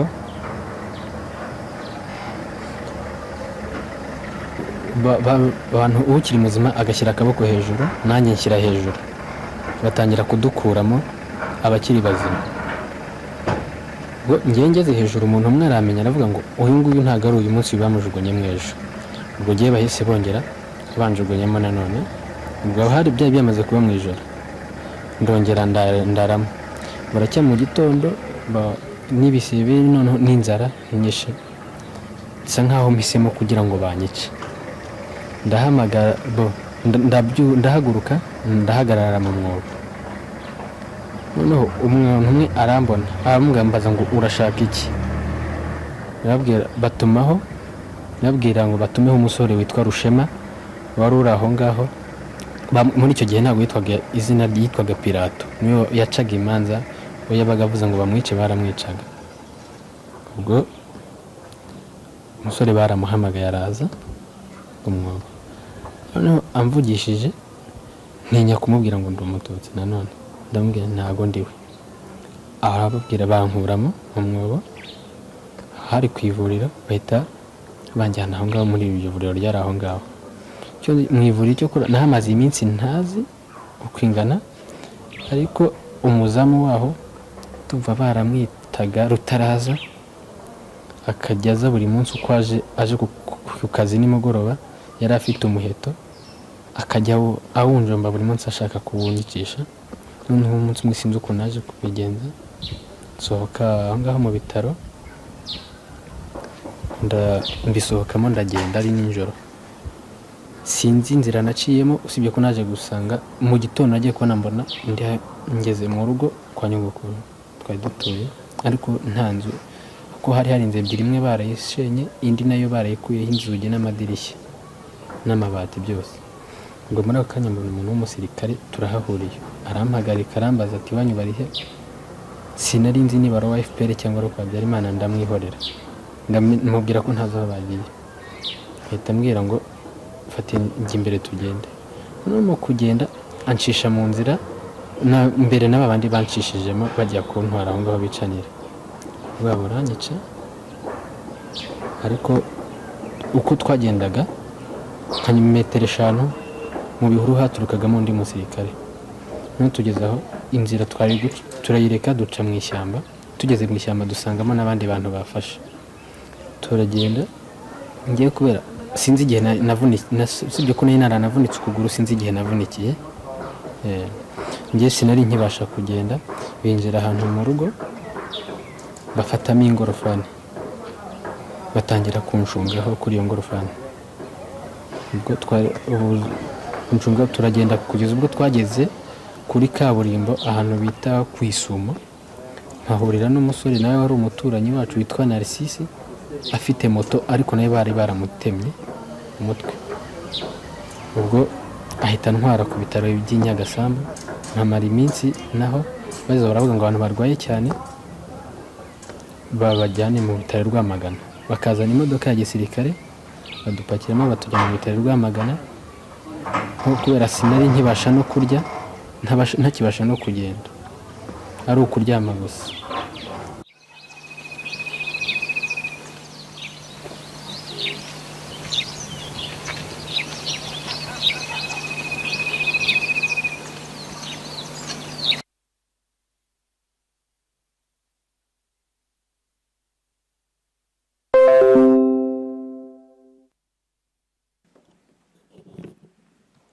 Ladies and gentlemen, it's not my place to comment on the video we have just watched, but just one little thing, food for thought. When one day you have no place to report wrongdoing, things would have gone wrong. When you have authority, a government, security forces that are charged as the custodian of your security, and they abandon you, I think things would have gone really bad. And that's what happened in Rwanda. I have the pleasure of calling upon Dr. Abdul Lamin from UNESCO to give his remarks.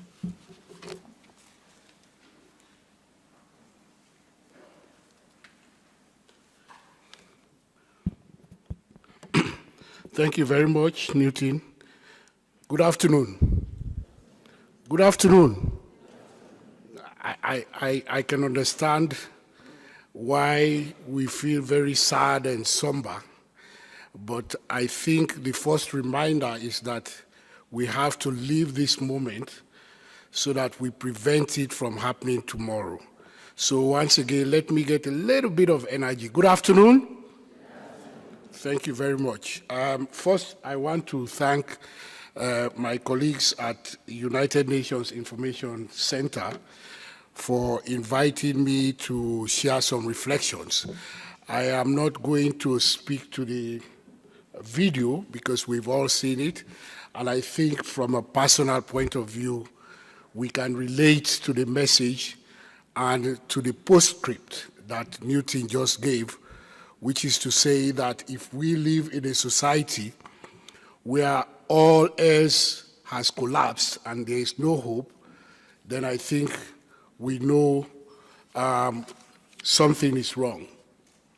I just want to perhaps use this opportunity to highlight a few of the lessons as humanity that we collectively should draw from the events in Rwanda 25 years ago. 25 years is by no means a short time.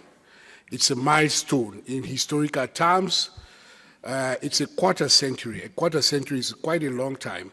I think it was the ambassador, His Excellency, the High Commissioner rather, when he spoke, mentioned that some of you may not have been born when these events happen, but it is important that you get to relate to this history so that the slogan which came out of the first major tragedies of the 20th century that indeed laid the foundation for the establishment of the United Nations itself, which is never again, will indeed be something that we collectively as human beings will not only commit ourselves to live by, but we make sure that we do whatever it takes to make that happen. Never Again came out of the Holocaust of 1945, which, like I said, sparked the energy of human beings, men and women, old and young, to come together and say, never again can we sit by and allow our fellow human beings to be butchered in the way that we see. We have a collective responsibility to ensure that we prevent that from happening anywhere in the world. Unfortunately, in 1994, we saw a repeat of that. And so 25 years ago to the date that we commemorate the genocide against the Tutsis in Rwanda, we are left with several questions about what did we do to prevent Never Again from coming to pass.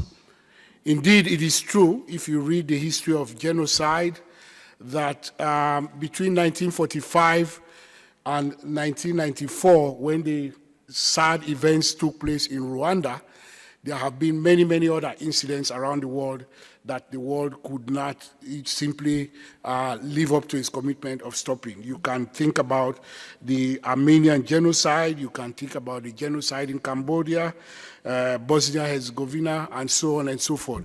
Not to talk about the many, many war crimes and crimes against humanity that we continued to witness during that period and even up to today.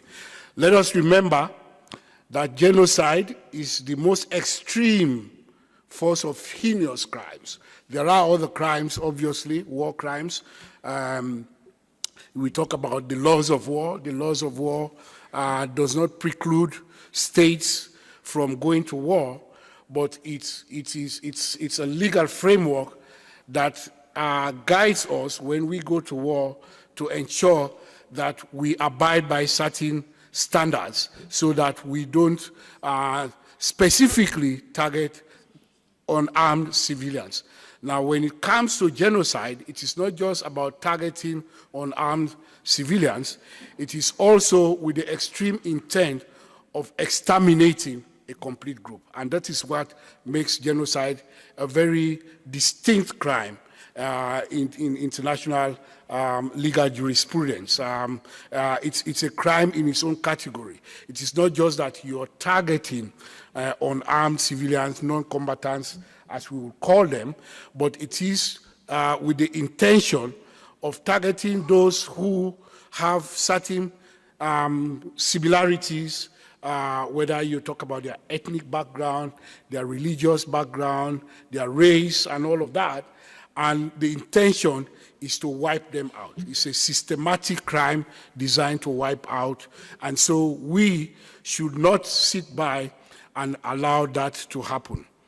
Now, 70 years later, more than 70 years later, we have to ask ourselves the question that when the founding fathers of the United Nations established this beautiful organization and adopted the charter, we said that we, the peoples, collectively, will ensure that the events which define the creation of the organization would never again be tolerated. To what extent have we made progress even today as we look at the events, even in our neighborhood, you know, here very close to Kenya. UNESCO, the organization that I work for, which is part of the UN system, was also established in 1945 with a beautiful mandate. If you read the constitution of UNESCO, you go to the preamble, and we like to pride ourselves with the preamble of the constitution because I think it captures the essence of what our humanity is all about. And it talks about, and I quote, "Since wars begin in the minds of men and women, it is in the minds of men and women that the defenses of peace must be constructed." In other words, that this thing called war is not something that we just wake up to go and wage, you know, all of a sudden. It is something that we conceive of. It is something that we plan, we conceive of it, we plan, and we take action to make it happen. And therefore, to prevent that, we must indeed deal with the minds of men and women to ensure that indeed the culture of prevention prevails ultimately. And it is so great that I was listening to Mr. Kanhenba when he first took the floor, and he was in a very humorous way. He has his own style of communicating. Even serious messages is always loaded with some kind of humor. But he was making a point about the sanctity of our humanity. And he was trying to, I don't think he was romanticizing young people necessarily, but his point was that whenever you have young people who are part of the current generation, and indeed we live into the future beyond, then we must be really very serious in communicating, you know, our messages to those young people. So then the question, therefore, because I'm sure if we did a small survey in this room, probably average age here would be 25 or maybe below. I mean, there are a few of us with gray beards now and on our way out, but the vast majority will actually be in their 20s. So if we were to project into the future, we would say that those people in their 20s are probably going to live for another 40, 50 more years. And so then, how are we preparing them for the future? I do know, and this is very important, young people today, do not take kindly to the phrase that says you are the leaders of tomorrow. They say, no, we are the leaders of today. And I actually believe in that, because when you say that you are the leaders of tomorrow, it then means that when it comes to power, when it comes to responsibility, when it comes to leadership, when it comes to playing roles in society, you have to wait for us to prepare you to do that. The realities, however, are there is no school for that preparation, and so you are the leaders of today. In Kenya, young people like to say, you better be at the table, or lest you become a menu on the table. You don't want to be ordered, right? When you go to the restaurant, you ask for the menu, right? Right? When you go to the restaurant, you ask for a menu, right? You sit down at the table, you say, where is the menu? And then they bring the menu. What is on the menu? Fish, chicken, whatever. You don't want to be that fish or chicken. You want to be the one ordering the chicken, right? Yeah, so you are leaders of today and leaders of tomorrow. And so there are many lessons, therefore, that should be targeted at you. Today, obviously, is an international day. Newton made the point that the events in Rwanda had significance beyond Rwanda. He couldn't have put in better. Today is a day set aside by the United Nations for us to reflect on what happened in Rwanda 25 years ago, with a view of ensuring that we put in place or strengthen mechanisms that already are there to prevent that from happening anywhere else in the world. I think that is key. Rwanda has transformed in the last 25 years. Many people, Nasa Egamusa talked about how personal this commemoration was for him, because he was in Rwanda 25 years ago when those awful events happened. And 25 years back, looking forward, Rwanda has transformed significantly. Of course, the Rwandans will also say, there are so many challenges, that the country needs to address, moving forward. But I think if we move beyond Rwanda and locate the events of 1994 in the context of our region, then the significant question that we should be asking ourselves is, what lessons does Rwanda teach us all? How do we ensure that our countries do not become the next Rwanda? In other words, the point is that we are our own neighbors. We are our neighbors' keepers. We are because of somebody else. In Southern Africa, they talk about... In 1990, when the Rwanda Patriotic Front took a decision that things were not right in Rwanda, some of the things that we saw manifesting in 1994 had started. And there is a history. People are focused on the 1994 genocide, but there had been signs. There had been signs in the 50s, the 60s, in the 70s, and ultimately in 1994 is when we saw the extreme manifestation of what discriminatory policies, dehumanization of a section of the population can do. If you go back and take time, some people will tell you, oh, the plane of the president, then president, came down and this sparked the genocide. This is a very unfortunate way to look at what happened in 94. The viciousness with which the genocide took place is evidence that there was a plan in place. The country had been mapped out. A few minutes, a few hours after this plane came down, homes were targeted. There were addresses, there were names. It was not people within the vicinity of the city. It was people all over the country. Names had been written down, addresses had been booked, nameplates, or rather car number plates, were known. So meaning there was a plan in place. For those who had lived in Rwanda, it was their neighbors, it was people they lived with, it was people they called friends. A friend of mine told me that people who used to take his children to school almost on a daily basis turned on them. And there was this debate in the home, is it possible? Is it possible that this friend, this neighbor, who has been taking my kids to school, has all of a sudden turned around? Somebody would kill his wife and his children.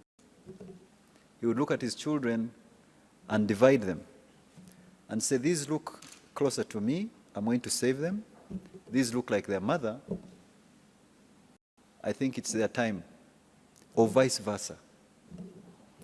So what Rwanda went through doesn't matter. But what is important to note is that there were people who were behind this. There was a negative leadership.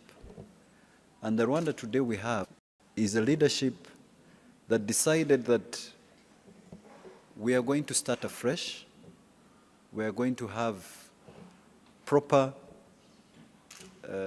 beliefs that reflect Rwanda, Rwandan principles, Rwandan values. So the initiatives that were taken by the government of Rwanda today did not come from the blue. They were based on core beliefs and core initiatives of Rwandans as a people. We looked inside ourselves and we said, where are our values? What we are seeing here are not the values of the Rwandan people. It has nothing to do with ethnicity. It has to do with people, with leaders who want to manipulate the ignorant masses for their own benefit. So when they talk about lessons which we can give as a country to the rest of Africa, it is that divisionism has no place. Ethnicity has no place in leadership.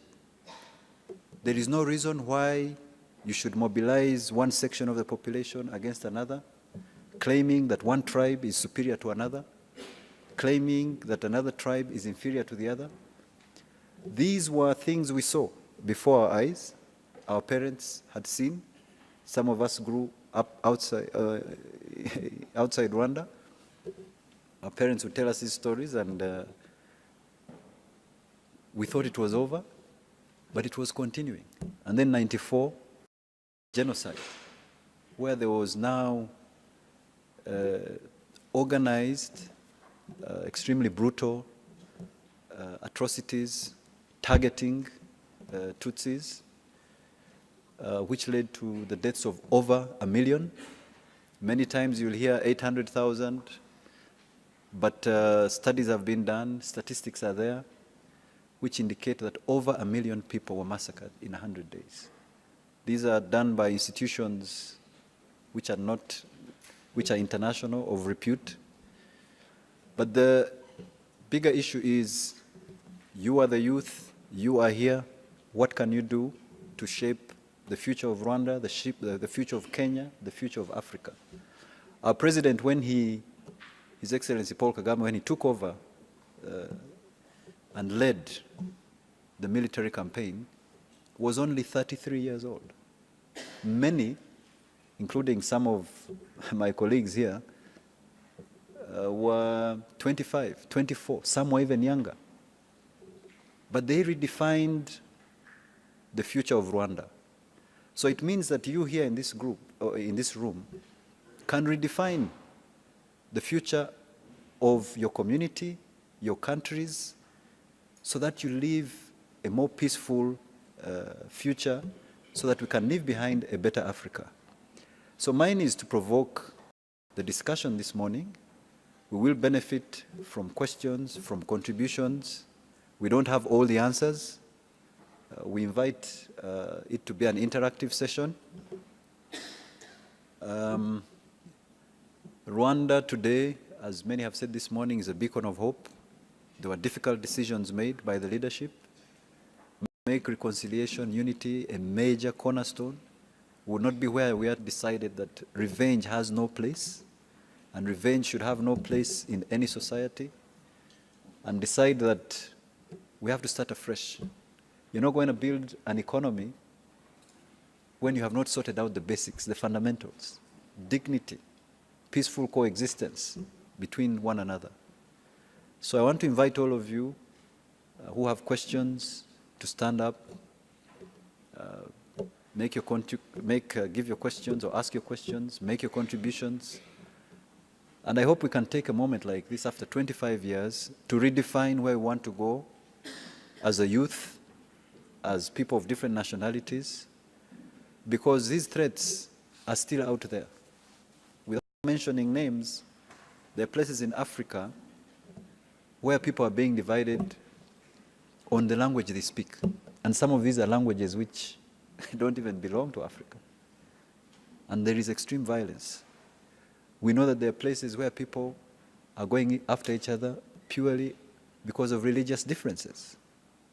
This is not the Africa we want 50 years, 60 years almost for some countries after independence. We can no longer claim that it is the legacy of the colonialists of the pre-colonial period. Yes, they have had an influence, but we have to take charge of our future. So I thank you all. I invite you to ask, contribute, and we'll be happy to interact with you as necessary. Thank you.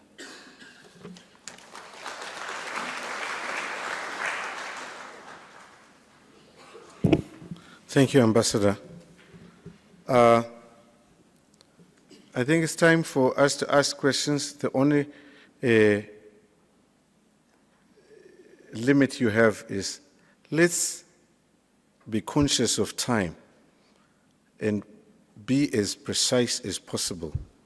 Comments are also welcome, but they also have to be very precise. So who is going to ask first? Okay, young man. Thank you. My name is Gaunga Chule from Kenya Model United Nations. I'd like first to congratulate the UN on such a commemoration and also the Rwandese government. And my question to this is, what programs have the Kenyan and the Rwandese governments, the diplomatic corps, and all stakeholders present put forth to ensure that the youth in both countries, that is Kenya and Rwanda, work together in the avoidance of such a situation, bearing in mind that we are the leaders of today? Thank you. Thank you very much. Generally, there are some places where we take 3 questions and then we ask the panelists to answer. I disagree with that because generally the panelists will skip some questions. So I will say to the panelists, if you could answer as they come, like the young man has just asked. Yes. You can do it from where you are sitting. I think the question is very specific on programs that are being done between the youth of the two countries. If you have seen the interaction that takes place between Kenya and Rwanda, we have what we call joint permanent commissions.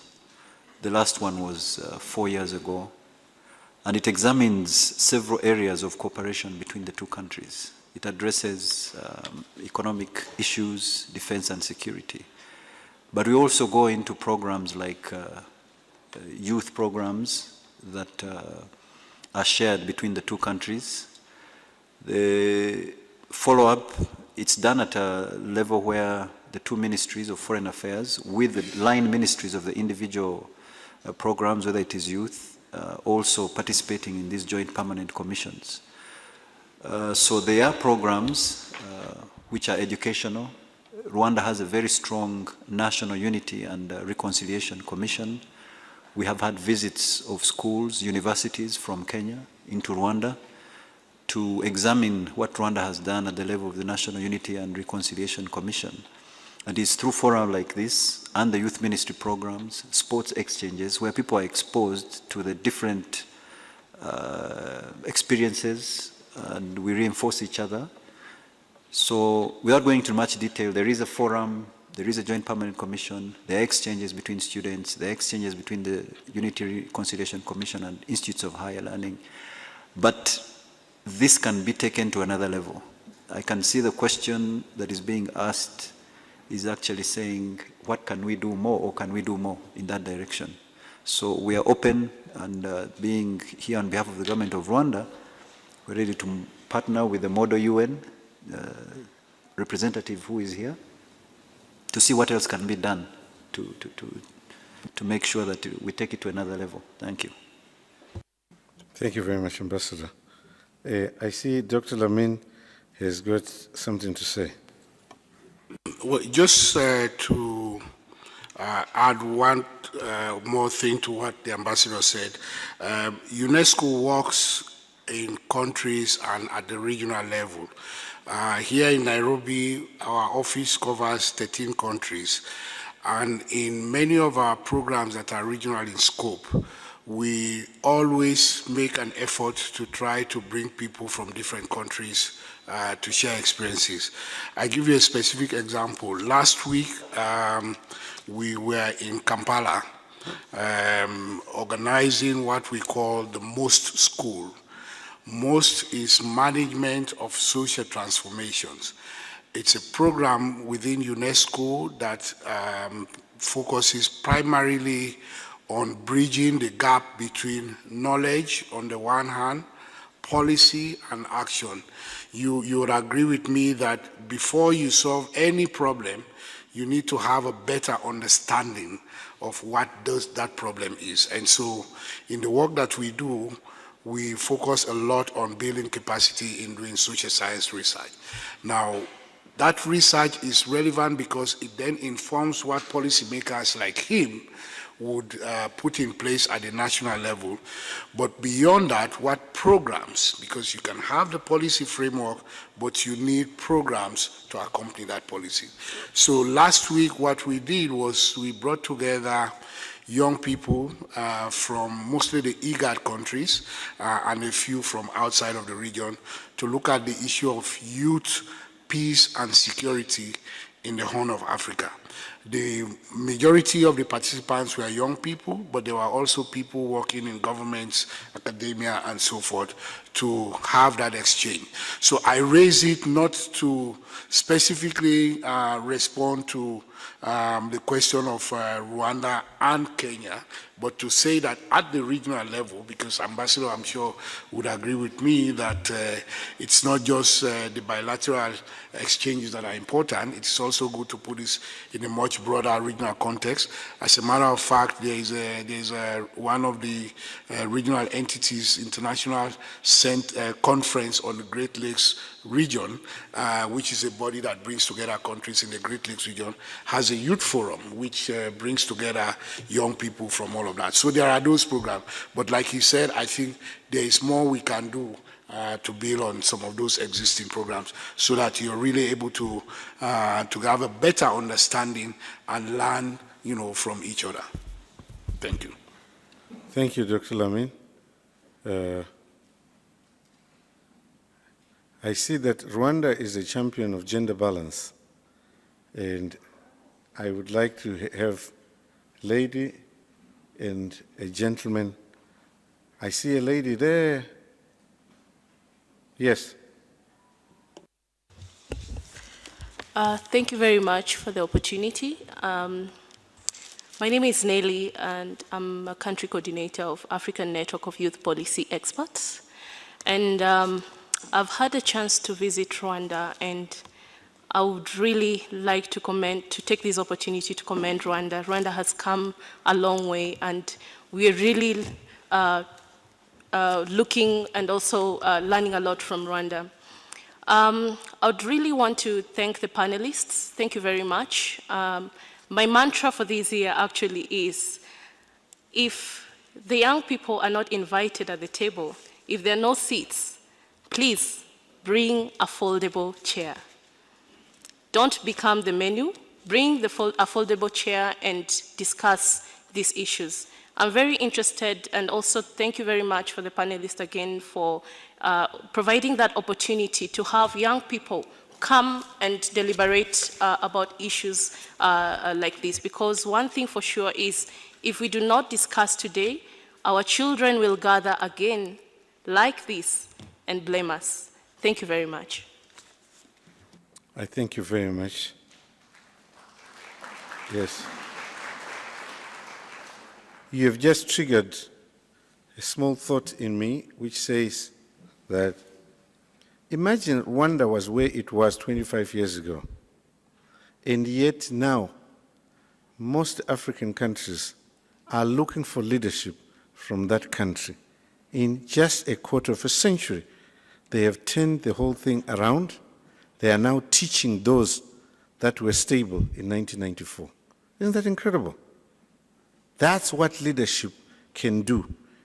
It can change things in a very short period of time. And there we go. I think wherever you are going to be Googling, you will find that Rwanda is leading in many spheres compared to other African countries. Next question, please.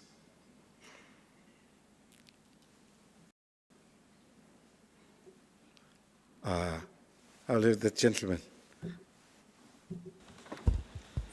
Thank you. Now, I'm Vincent Onunga from Youth for Sustainable Development. I don't know. Excuse me, that gentleman was bullied. I had called on that gentleman. I'm sorry for that. Thank you so much. My name is George Theuri. I am a master's student, economics at University. And my question is, given that Rwanda has had a successful story for over 25 years, and just recently we saw or ethnic cleansing happening to the people of Rohingya in Myanmar, what are we doing to take the debate to Asia, or maybe we can borrow a leaf from Rwanda and extend it to Myanmar? Because statistics has it that just recently, 2017, 2018, over 400 people were killed. Remember that Rohingya has a population of 1 million, so we have 600 people left. If the same happened like it happened in Rwanda, the whole tribe would have been cleansed. So what are we doing to make sure that it is not being replicated anywhere else? Thank you. Thank you. Ambassador. I guess the question you're asking is, Rwanda has got many lessons to teach a lot of people. And right now we have observed some genocide going on in Myanmar. Has Rwanda reached out or done anything about it? I think, I don't know if it has been described as genocide yet, so I don't want to pronounce myself in that, on that very term, but what you're basically saying is that there have been atrocities on a massive scale. What I can say is that Rwanda has been there before, where people are murdered, people experience extreme suffering, and the whole world looks the other way. What helped Rwanda is that Rwandans took up this challenge and said, we're not waiting for the world out there. We have to resolve this on our own.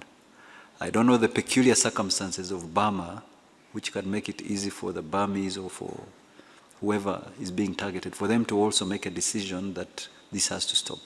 What we can do is to advocate, to speak out and say, look, something is going wrong in this part of the world, but we can't do it as a lone voice. That's why it is important to mobilize. That's why we have all of you here. For such things to come to the world's attention, it's not the work of a single country or a single nation. I believe that is why the United Nations exists. Although we had our challenges with the United Nations at the time, we had our disappointments as Rwanda, but we can only point and raise an alarm and say, look, we know this pattern, it's not leading anywhere, and somebody should stand up and say something. That's what I wanted to say. Yeah, thank you for that question, and I think that's precisely the point that we should keep reminding ourselves of. The extent that we've gone through the experience of Rwanda, I mentioned a few more, and yet we see similar phenomena happening. And like the ambassador, I don't think we are at a point yet where one can describe the situation in Myanmar as a genocide. That's one. Two, I know that there's a lot of UN activity going on here. I'm not here to speak on behalf of the UN, but just to say that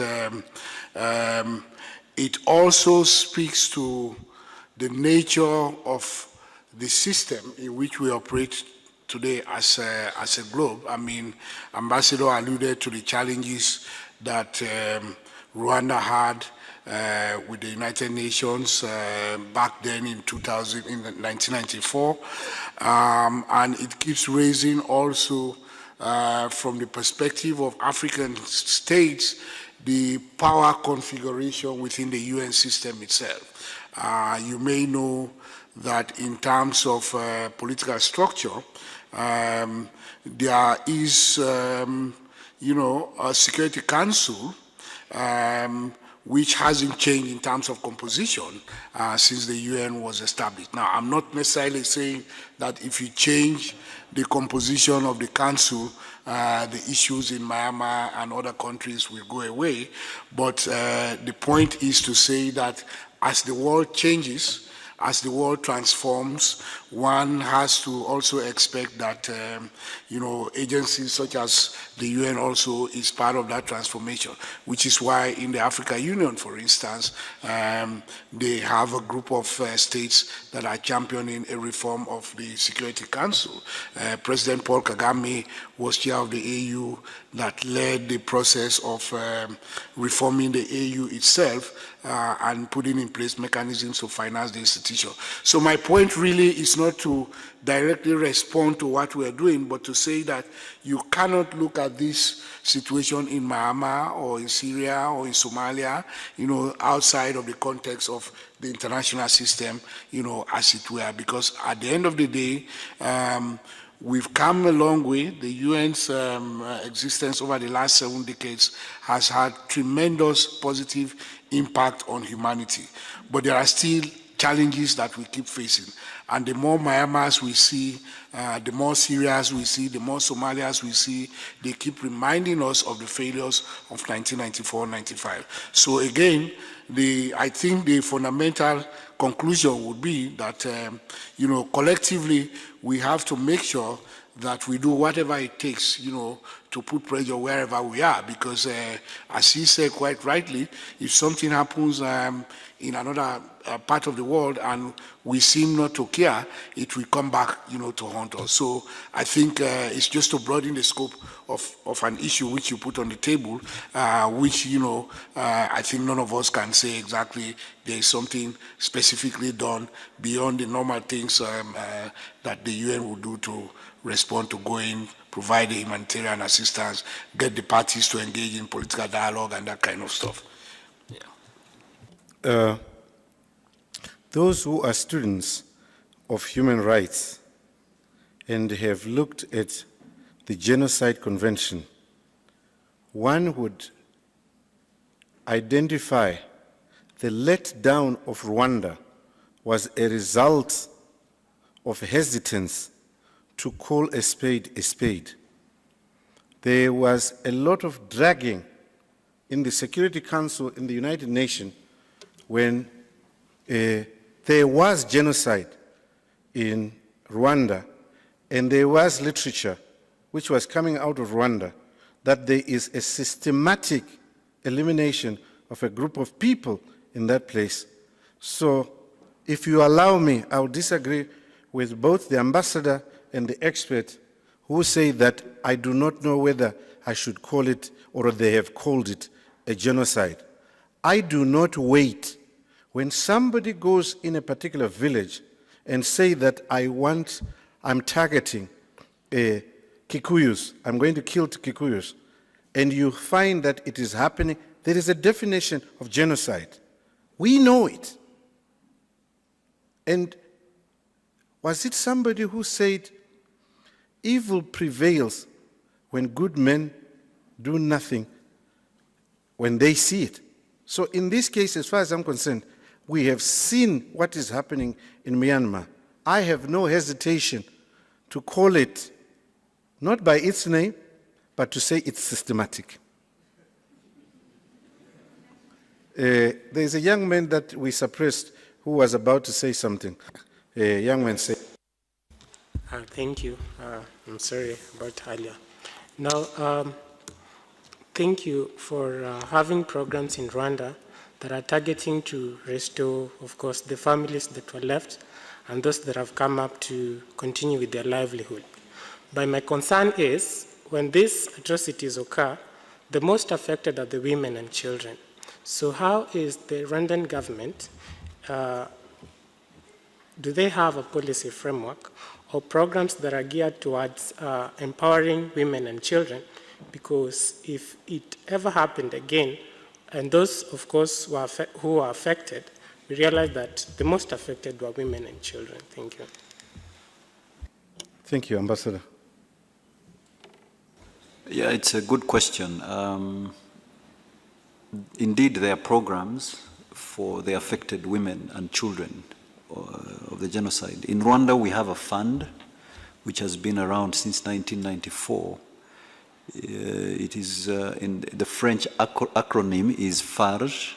It's a fund for the rescapés or the survivors of the genocide. This fund is specifically geared to help the widows and orphans of the genocide.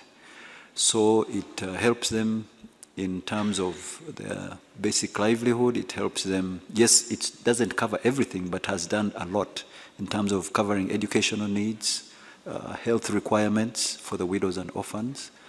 And we have also encouraged the survivors to come together because beyond physical, medical needs, they also have emotional and psychological needs.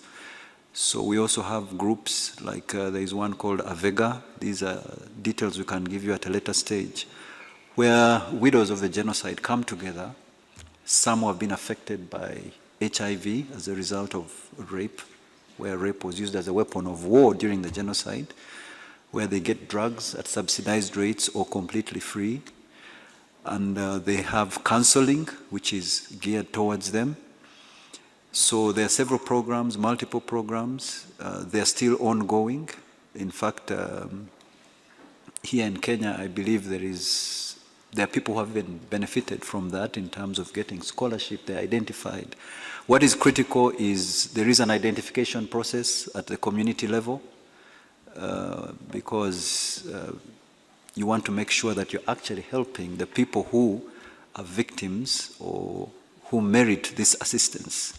So they have offices at district level, they have offices at sector level, where the communities draw up lists and then people are examined on a case-by-case basis if they merit this assistance. So these policies are there, these programs are there.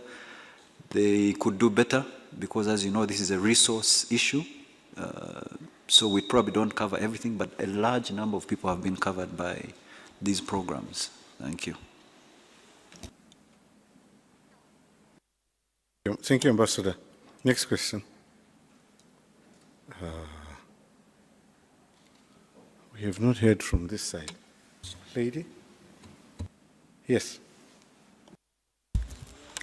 Thank you so much. I am Charlotte Ibiona Kigezo, a Ugandan and a psychologist by profession.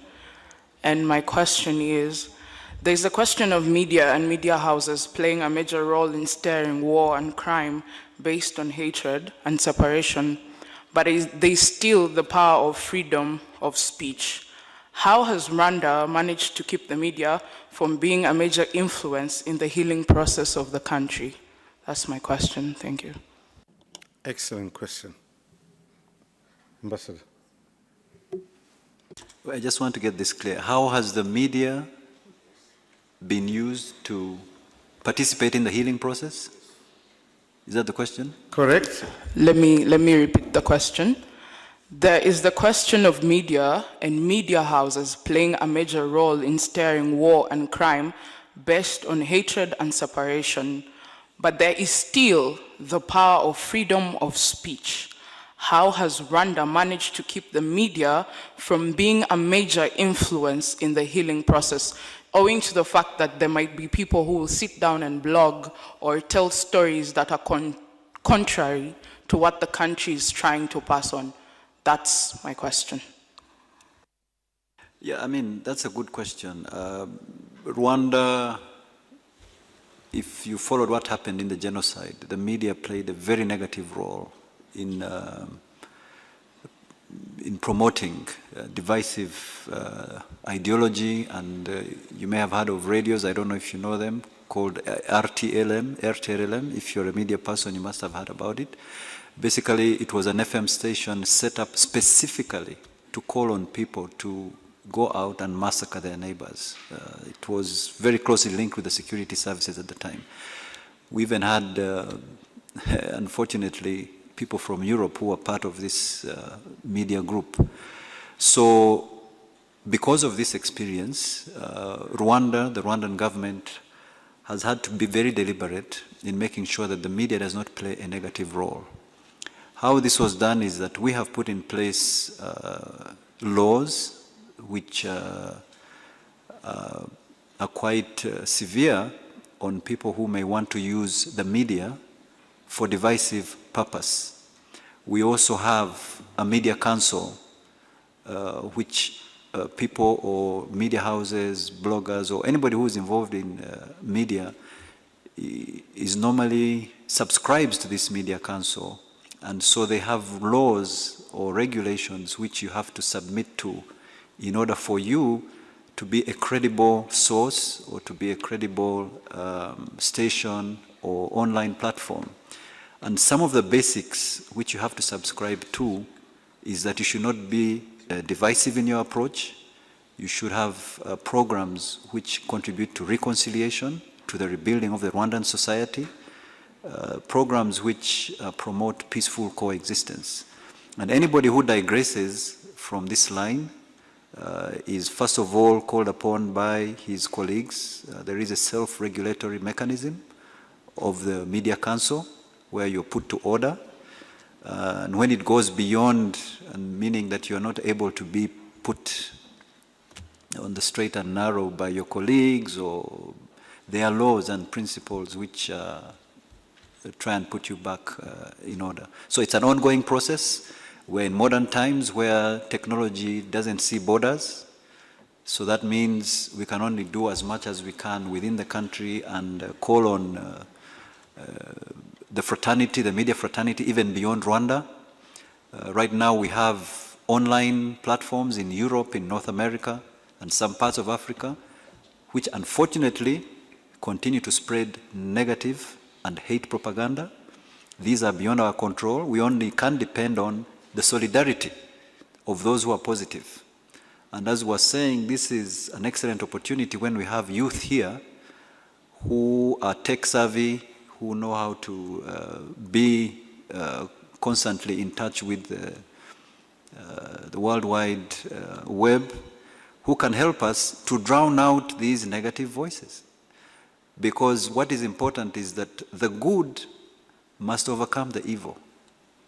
What is important is that we mobilize, and why we are here today, and we hope we shall continue to be in touch, is that we mobilize the positive voices so that those isolated cases of negative propagandists who are using technology, a simple tweet can mobilize hundreds of people in the wrong direction. So when you see it, again in the same way, don't look the other way. Instead of looking at it and being silent, find a counter tweet and say, no, that's not where we want to go. We know where that has taken us, and we want to be a force for good and a force for the positive direction as a people. Thank you. Yeah, of course, media is always very important when it comes to the business of war and peace. And I think the case in Rwanda is well documented, the negative role that was played by the media. And this is a phenomenon that we see elsewhere. Today we live in a world of technology where we have access to instant news, but we also live in the world of fake news, as it were. So I think there is one thing we ought to remind ourselves about as citizens who consume the news that we get from the media. I mean, there is a saying that I'm sure Newton would disagree with me because he's part of the media fraternity, but they like to say that it is negative news that sells. So when, newspapers go into the newsroom, they want to look at, what can attract the audience so that they respond. Now, I don't think it's that necessarily simplistic, but the reality is people also, as a society, have an appetite for negativity. And so we ought to also ask ourselves what responsibilities do we have as ordinary citizens to ensure that we question some of the things that are put out, especially when they border on hate, which is why in some of the work that we do in the region in UNESCO, we do a lot of training of journalists on how to report on conflict-sensitive situations. Regulation is obviously one way that governments would respond, although one has to also temper that with the whole aspiration of building peaceful, democratic societies, because at the end of the day also, we have to strike a balance between how we regulate the media and the right of the citizens to know. So, yes, media is important. They can be a force for good. They can certainly be a force for negativity. But I think as citizens, because in the end, it is going to target us, to be able to respond. How could it be that if we were neighbors for the last 25 years and tomorrow, my neighbor would wake up and would want to come and wipe out my whole family because of something they read in the media. So we also have to be smart enough in terms of how we respond and how we consume the news. And again, political leadership is very key here. I mean, today, in America, the news media wakes up and they are looking for the tweets from the president, and that sets the agenda for the day. Most of it sometimes ends up in the realm of fake news, but I think citizens have a lot of weapons now at their disposal. I like to tell young people, you have these smartphones that our generation did not have. To what extent are you using those smartphones and those social media groups, whether it's WhatsApp, whether it's Twitter, your hashtags, Facebook, to what extent are you using those tools to organize for positive social transformation? Or are you just using them, to spread the negativity that's out? So again, media has a responsibility, leadership has a responsibility, because in the end, we, the peoples, the citizens, are really the targets. And when hell breaks loose, it is us who go against each other. So we also have to find a way to ensure that we consume what is put out there in the media in a very smart way. Thank you. Okay, thank you, Dr. Lamid. Thank you, Ambassador.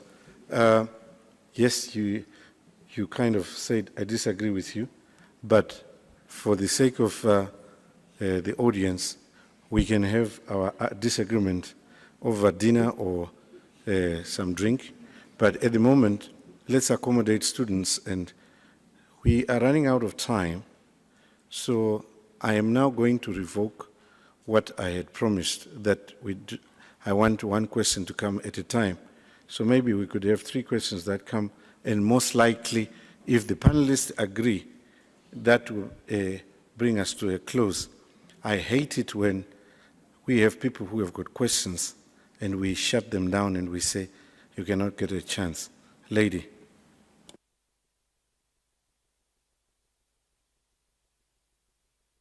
My name is Esther Gitov from the University of Nairobi, and my question goes to the Rwandan ambassador. Okay, there is what we call culture and personality, whereby it's upon the country to maintain its legit personality and in form of culture. And again, when you look at Rwanda, there is the following up of the way people identify themselves. So like, how is the government, or what has the government done so that it can balance both your identity, culture, and the whole thing of curbing any upcoming of a genocide again? Thank you.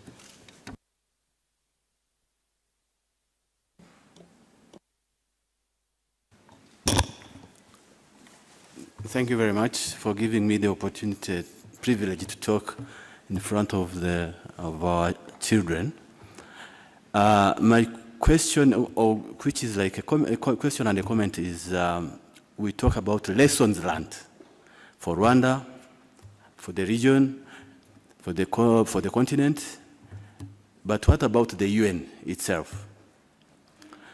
In 1994, it is known that the UN, through its peacekeeping mission called UNAMIR, or MINUAR in French, failed miserably. The commander of the force today is suffering from post-traumatic stress disorder. He has tried to commit suicide 4 times, right? Now, that cannot be his failure, definitely. However, the presence of blue berets in any place would create some semblance of confidence to anybody who is in danger that their lives are going to be saved. In Rwanda, it didn't happen, and I'm sure it is not happening in other parts. So, in terms of lessons learned from inside the institution as introspection, to fight impunity inside the UN, impunity of some individuals, irresponsibility of some individuals. Because UN is too big to fall, too big to be shamed. So what lessons can the UN tell the world today? I thank you very much. Dr. Lamin, you are in trouble. Let's have a third question.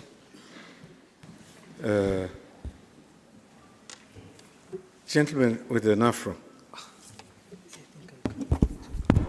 Thank you so much. Despite His Excellency, Paul Kagame, receiving a military training in Leavenworth, Kansas, when he came back, he still favored that African problems needed African solution. When he mentioned that Africa should determine its own destiny, after an interview with Alex Perry in 2013, the writer of the book, Africa Breaks Free, the Rift. Should other African countries embrace the same? For instance, Mali and Congo? And if yes, what is Rwanda doing in promoting this ideology? Okay, thank you. We have got 3 questions. I don't know whether I should start with the ambassador or I start with Dr. Lamin. Dr. Lamin, your question is only one, the one from the gentleman here. Well, thank you very much for that question. I think you're quite right. The UN itself must introspect. You're right that the UN is too big to fall. The UN does not belong to one country. It does not belong to one region. It belongs to us collectively, and we must always be reminded of the history that led the UN to be established in the first place. The need to establish an international institution that will be responsible for promoting global peace and security was as urgent in 1945 as it is urgent today, precisely because of those failures that we have continued to see. The record is very clear that the UN has taken responsibility for some of the events that took place in 1994. You are quite right. General Romeo Dallaire has written an account of his recollection and its public record on how the UN, and in particular the Security Council, failed to respond, to the threats to international peace and security. Where do we go from there? Currently, as we speak, there is a huge agenda of reforming the institution itself in terms of the way we engage, in terms of the way we do business, but in terms of also how we go back to that commitment of prevention. Because in conflicts, conflicts by the most simplistic definition can be said to be a disagreement. If we disagree over an issue, then of course there is conflict. Now, how do we prevent that conflict from becoming violent? And that's the challenge that we face. So the point is to say that there's nothing wrong to disagree, but then we must always do what it takes to ensure that we prevent that disagreement from resulting to violence. Because once it does, then the ultimate responsibility we have is to now make sure that we manage the conflict, or if we are lucky, we resolve the conflict, which means we go beyond just the fighting, and when the fighting ends, we begin to deal with some of the root causes that led to violence in the first place. So the culture of prevention is very key, and if you read the current Security Council, Secretary General's reform documents, he is very key on ensuring that we truly build a culture of prevention. Preventive diplomacy is key. Early warnings were there in 1994, which, the international community collectively turned its face around and looked the other way. And so that, I think, will continue to be a reminder for what we go. Of course, like they say, the proof of the eating is in the pudding. Yes, you're right. I could talk about the reform agenda and all of that, but how do we put that into practice, in some of the similar situations that we see around the world. And here I want to say that not to take, away responsibility from the UN, because, sometimes we talk about the UN as some strange animal, but the reality is the UN belongs to all of us, member states included. The member states in particular have a responsibility to ensure that we hold the institution accountable. I made a point earlier on about transforming even the composition of the power structure, the power dynamics of the organization, to the extent that you have a status quo where of over 193 members, you have 5 permanent members that have veto power who could veto, the decision of the rest. It's something that I think we need to look very seriously at and try to see how do we resolve that. So I guess in conclusion, I would say you're quite right. I don't think this is something that the UN must be defensive about. And I know that there are many, many steps that have been taken over the number of years to try to correct, those mistakes. Peacekeeping will only occur in a situation where there is no peace. But if you look at the new generation of peacekeeping operations today, the UN is increasingly marrying, the military, aspects of peacekeeping with development, which is to say that when you have a vacuum, a situation where you have war and all the state has collapsed and all the institutions, have been destroyed, and you need to bring that back together, it's not just a military exercise. It also requires how you engage people. So I hope that the last 25 years have taught the UN a lesson, which collectively, we would work on to try to move forward, to emphasize the culture of prevention, because like they say, in a very simplistic way, prevention is better than cure. Because if we can see things happening, and we can predict and try to preempt them from exploding, I think it is better for all of us, than to wait for that explosion to happen, and then we try to pick the pieces together. So I would just say that it's a work in progress. It's not perfect, but we hope that with collective effort, we would indeed try to prevent future Rwandas, from happening, so that we don't have to come back and start to prick our consciences and say, why did we stand idly by when we saw others being slaughtered? Thank you very much. Yeah, the question from the University of Nairobi student, is it? University of Nairobi? Yeah, about identity and culture and personality. This was very critical for Rwanda in the very early stages because one of the big things we had to work on was abolishing of identity cards which mentioned ethnicity. In Rwanda, these roadblocks which you may have heard about during the genocide, people were told to show their identity cards, and depending on which ethnicity was in your ID card, you would either live or die. So for us, very early on, we decided that we would not have identity cards which indicate ethnicity, which I think is the case in many other parts of the world. Beyond that, it became of critical importance that what was important was national unity. Your ethnicity was of no importance. Now, how this translates into reality? For example, education, it didn't matter how well you did in school. Sometimes, even if you got a 90%, you would not qualify for a particular school or even go on to university. It was your ethnicity which would be of importance. So what did we do? In terms of the education system, we introduced a coding system. The exams in Rwanda, you don't put your name, or nobody can even know who you are. You're basically candidate 001. So that means that when you go for exams, you are passed purely on merit. So we established a merit-based system, whether it is in the education system, whether it is in scholarships, even jobs. We have interviews which are carried out by a broad-based group, meaning that your marks are what are important. It didn't matter that you come from ethnic group X or Y.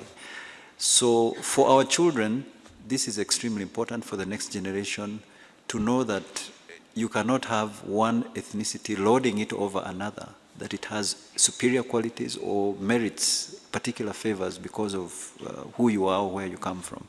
So it's an ongoing process. It is a journey. Yes, there are people who will want to know. Today, you make friends because, I mean, just imagine if here in Kenya, when you interact with somebody, the first thing somebody wants to know is, where do you come from? I think you interact with somebody because you have common values and you have common interests. Along the way in your friendship, when it is well established, you may know, oh, this person is probably this or the other. So for us, we have made sure that that is not the beginning point, and that what is important is who you are, what are your values, what do you merit as a person, professionally or otherwise. So these are some of the steps that have been taken, and we think a lot has been done. We have interaction across the board, and it's irrespective. There may be people who, unfortunately, still inculcate this into their children. This is something that we'll continue to hope that society will see that it is of no benefit, and that we will have one day a society which it doesn't really matter where you come from. The other question on African problems and African solutions, I think this is critical. The basic thinking, I think, behind African solutions for African problems is that there is ownership. If solutions come from external players, there is no ownership. You are more or less looking at somebody from the outside to direct your life, to predict your future. There is greater incentive when you have participated in a decision for you to carry it on to the long term. When it is imposed on you, you have no interest. There is no ownership, and the incentive is not there. But when you have participated, the incentive for you to carry it on and see it to its logical conclusion is there. Rwanda, this is a core belief of our leadership. His Excellency President Paul Kagame, while he was chairperson of the African Union, this is something he drove. If you saw what happened in the recent elections in the DR Congo, one of the reasons why I think there was a quiet transition from the previous government to the new one is that it remained within the realm of Africa to look at the problem in Congo and determine where the Congolese people wanted to go. And I think this is the same that we wish for Somalia, that this again will be something that will be principally addressed by those who have direct interest, who have repercussions that will come directly from neighboring Somalia and are in the same sub-region. Otherwise, when the external players, when they go, what happens? You go back to where you came from, and people can only help you when you have begun somewhere. They cannot help you when you haven't established the basics. If you're having a fight with your wife or your brother, there has to be a starting point. If people come and hold your hands, and while they are there, they're holding you apart, and as soon as they leave, you go back to where you started, you will never progress. So we need to start somewhere. We need to be owners of our own problems, give solutions, and have a direct stake in the outcome. The stake is ours, it's not external. And I think this is where we should go. Thank you. Why don't you give him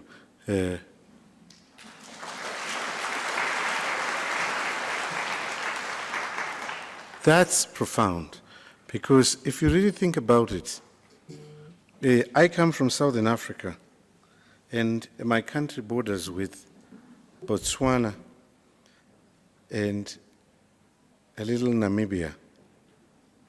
There are certain sections of our borderline that goes 1,500 kilometers in a straight line. And it is said that when they were drawing that straight line, they passed through a certain home where a husband and wife found out that one was a foreigner because the bed was split into two. So most of the time, whenever you have a situation where you want to identify yourself as a Ugandan and the other person is a Kenyan, I will remind you as Kenyans that there was a time when you had a vice president called Mudi Awori, was vice president Kibaki, and at the same time, his brother, not half-brother, not nephew, was a member of parliament in Uganda. So the question is he Ugandan? Is he Kenyan? The answer is he's both. And I also would like to challenge those who are students of history to go and look at the 1885 Berlin Conference, where some nations where Africans were not represented made a decision of what they will call this country and where they would divide it. A lot of border places, you have got people who have got relatives on the other side, and those relatives are not distant. They are either cousins and all that. So if you examine the 1885 Berlin Conference, you will begin to understand that some of the division and most of the division we have in Africa is a result of that partition of Africa, where the partition was not done by not a single African member at the table. I was about to close, but I have no right to close. I'm just a moderator. So in this case, I will invite two more questions so that we give the ambassador and the panelists just two questions. The idea is, if we walk away from these young people who have got burning questions, I always feel guilty. They came to ask this question. Young man with a white shirt. Thank you. My name is Gideon Baleke. I'm from the Democratic Republic of Congo. I would like to salute the effort, the significant effort which was made by His Excellency Paul Kagame and the Rwandese people, because this tragedy was worse. But we can't talk about the genocide without talking about the consequences. When the massacre began in Rwanda, thousands of refugees flocked in the Democratic Republic of Congo, in the Eastern Party. And most of those refugees most of them were accused to participate actively in the genocide. Since then, that region has been unstable up to date. But I would like to ask to His Excellency, the High Commissioner of Rwanda, which policy is Rwanda doing to eradicate that crisis in the eastern part of Democratic Republic of Congo, because that remains a threat to Rwanda stability in the future, but also it's a threat to Congo. Remember, we have got issues of time. We heard your question. Let's move to the next one. Yeah, thank you.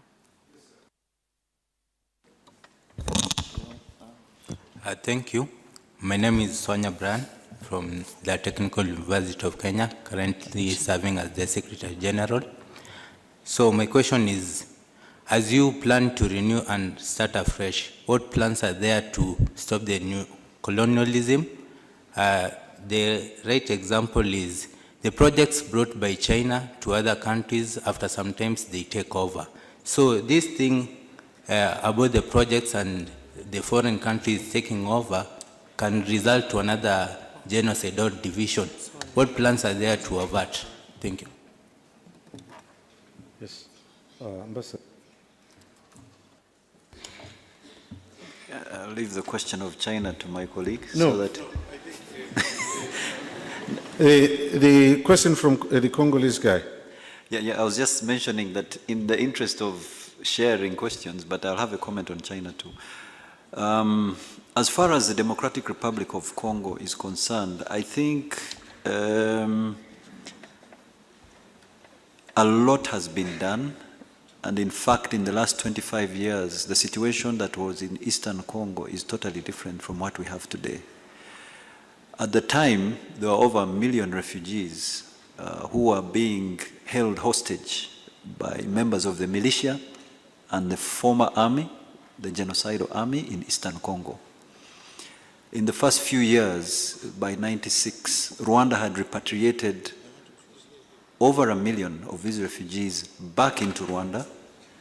They were reintegrated into the Rwandan community, and there was a clear effort to separate them from the hold of the militia and the ex-FAR who were holding them hostage.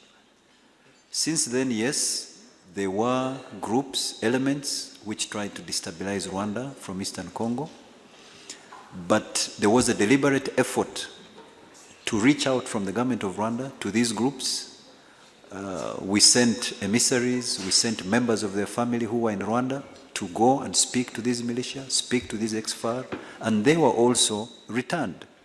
A few diehards stayed back in Congo, and those were the ones who continued, unfortunately, to bring upon instability in parts of Congo. But we did a huge effort to bring back first the civilian component, which was over 1 million innocent women, children, and men who were not party to these extremist groups. Then we repatriated the extremist groups. It is known, the UN knows, there is a huge camp which we call Mutobo in northern Rwanda, where they are taken, where we even take former fighters, and we take them through re-education camps, and they are repatriated into their homes in the rest of the country. Fast forward to today, because this is a lengthy question, we continued to interact, Kinshasa and Kigali, to the extent that the new leadership in Congo, led by His Excellency Etienne Tshisekedi, has visited Rwanda recently, has had high-level delegations from the government of Rwanda to basically agree, because there is a new dispensation and there is largely a lot of peace in Eastern Congo, and which we can work together to make sure that if there are any remnants, this will be dealt with. So I cannot, what I really want to say is that I'm not in total agreement that there is instability. What is happening is probably an outcome of the long period of instability, meaning issues like poverty, which have to be addressed, the joint programs. There is an active effort to encourage commerce between Eastern Congo and Rwanda. All these will contribute to bringing a new environment in Eastern Congo. There is an excellent relationship between the two countries right now. So steps have been taken, a lot has been achieved, and we're looking to a brighter future both for Eastern Congo and other parts of Congo which may have been affected, unfortunately, by the happenings of 1994. On China, I don't know if I should say, but I think China is dealing with an Africa which they are dealing together out of mutual respect. I do not see a situation where there will be colonialism or neo-colonialism of China. There is mutual respect in any engagements that are between Africa and China right now, and that's as far as I can take it. Thank you, Ambassador. Dr. Lamy? Yeah, just a word on China. I think from my perspective, China and the West in Africa cannot be looked at just from a binary point of view. In other words, I don't think it should be an attitude that says one is better than the other. And so because we have China today, you know, that's it. Or because of the history of our relationship with the West, that's it. Africa, I think, should know our interest when we engage. And I think that's precisely the point. What is our interest? I'd like to say, when you travel around this continent on a daily basis or on a, let's say, regular basis, the amount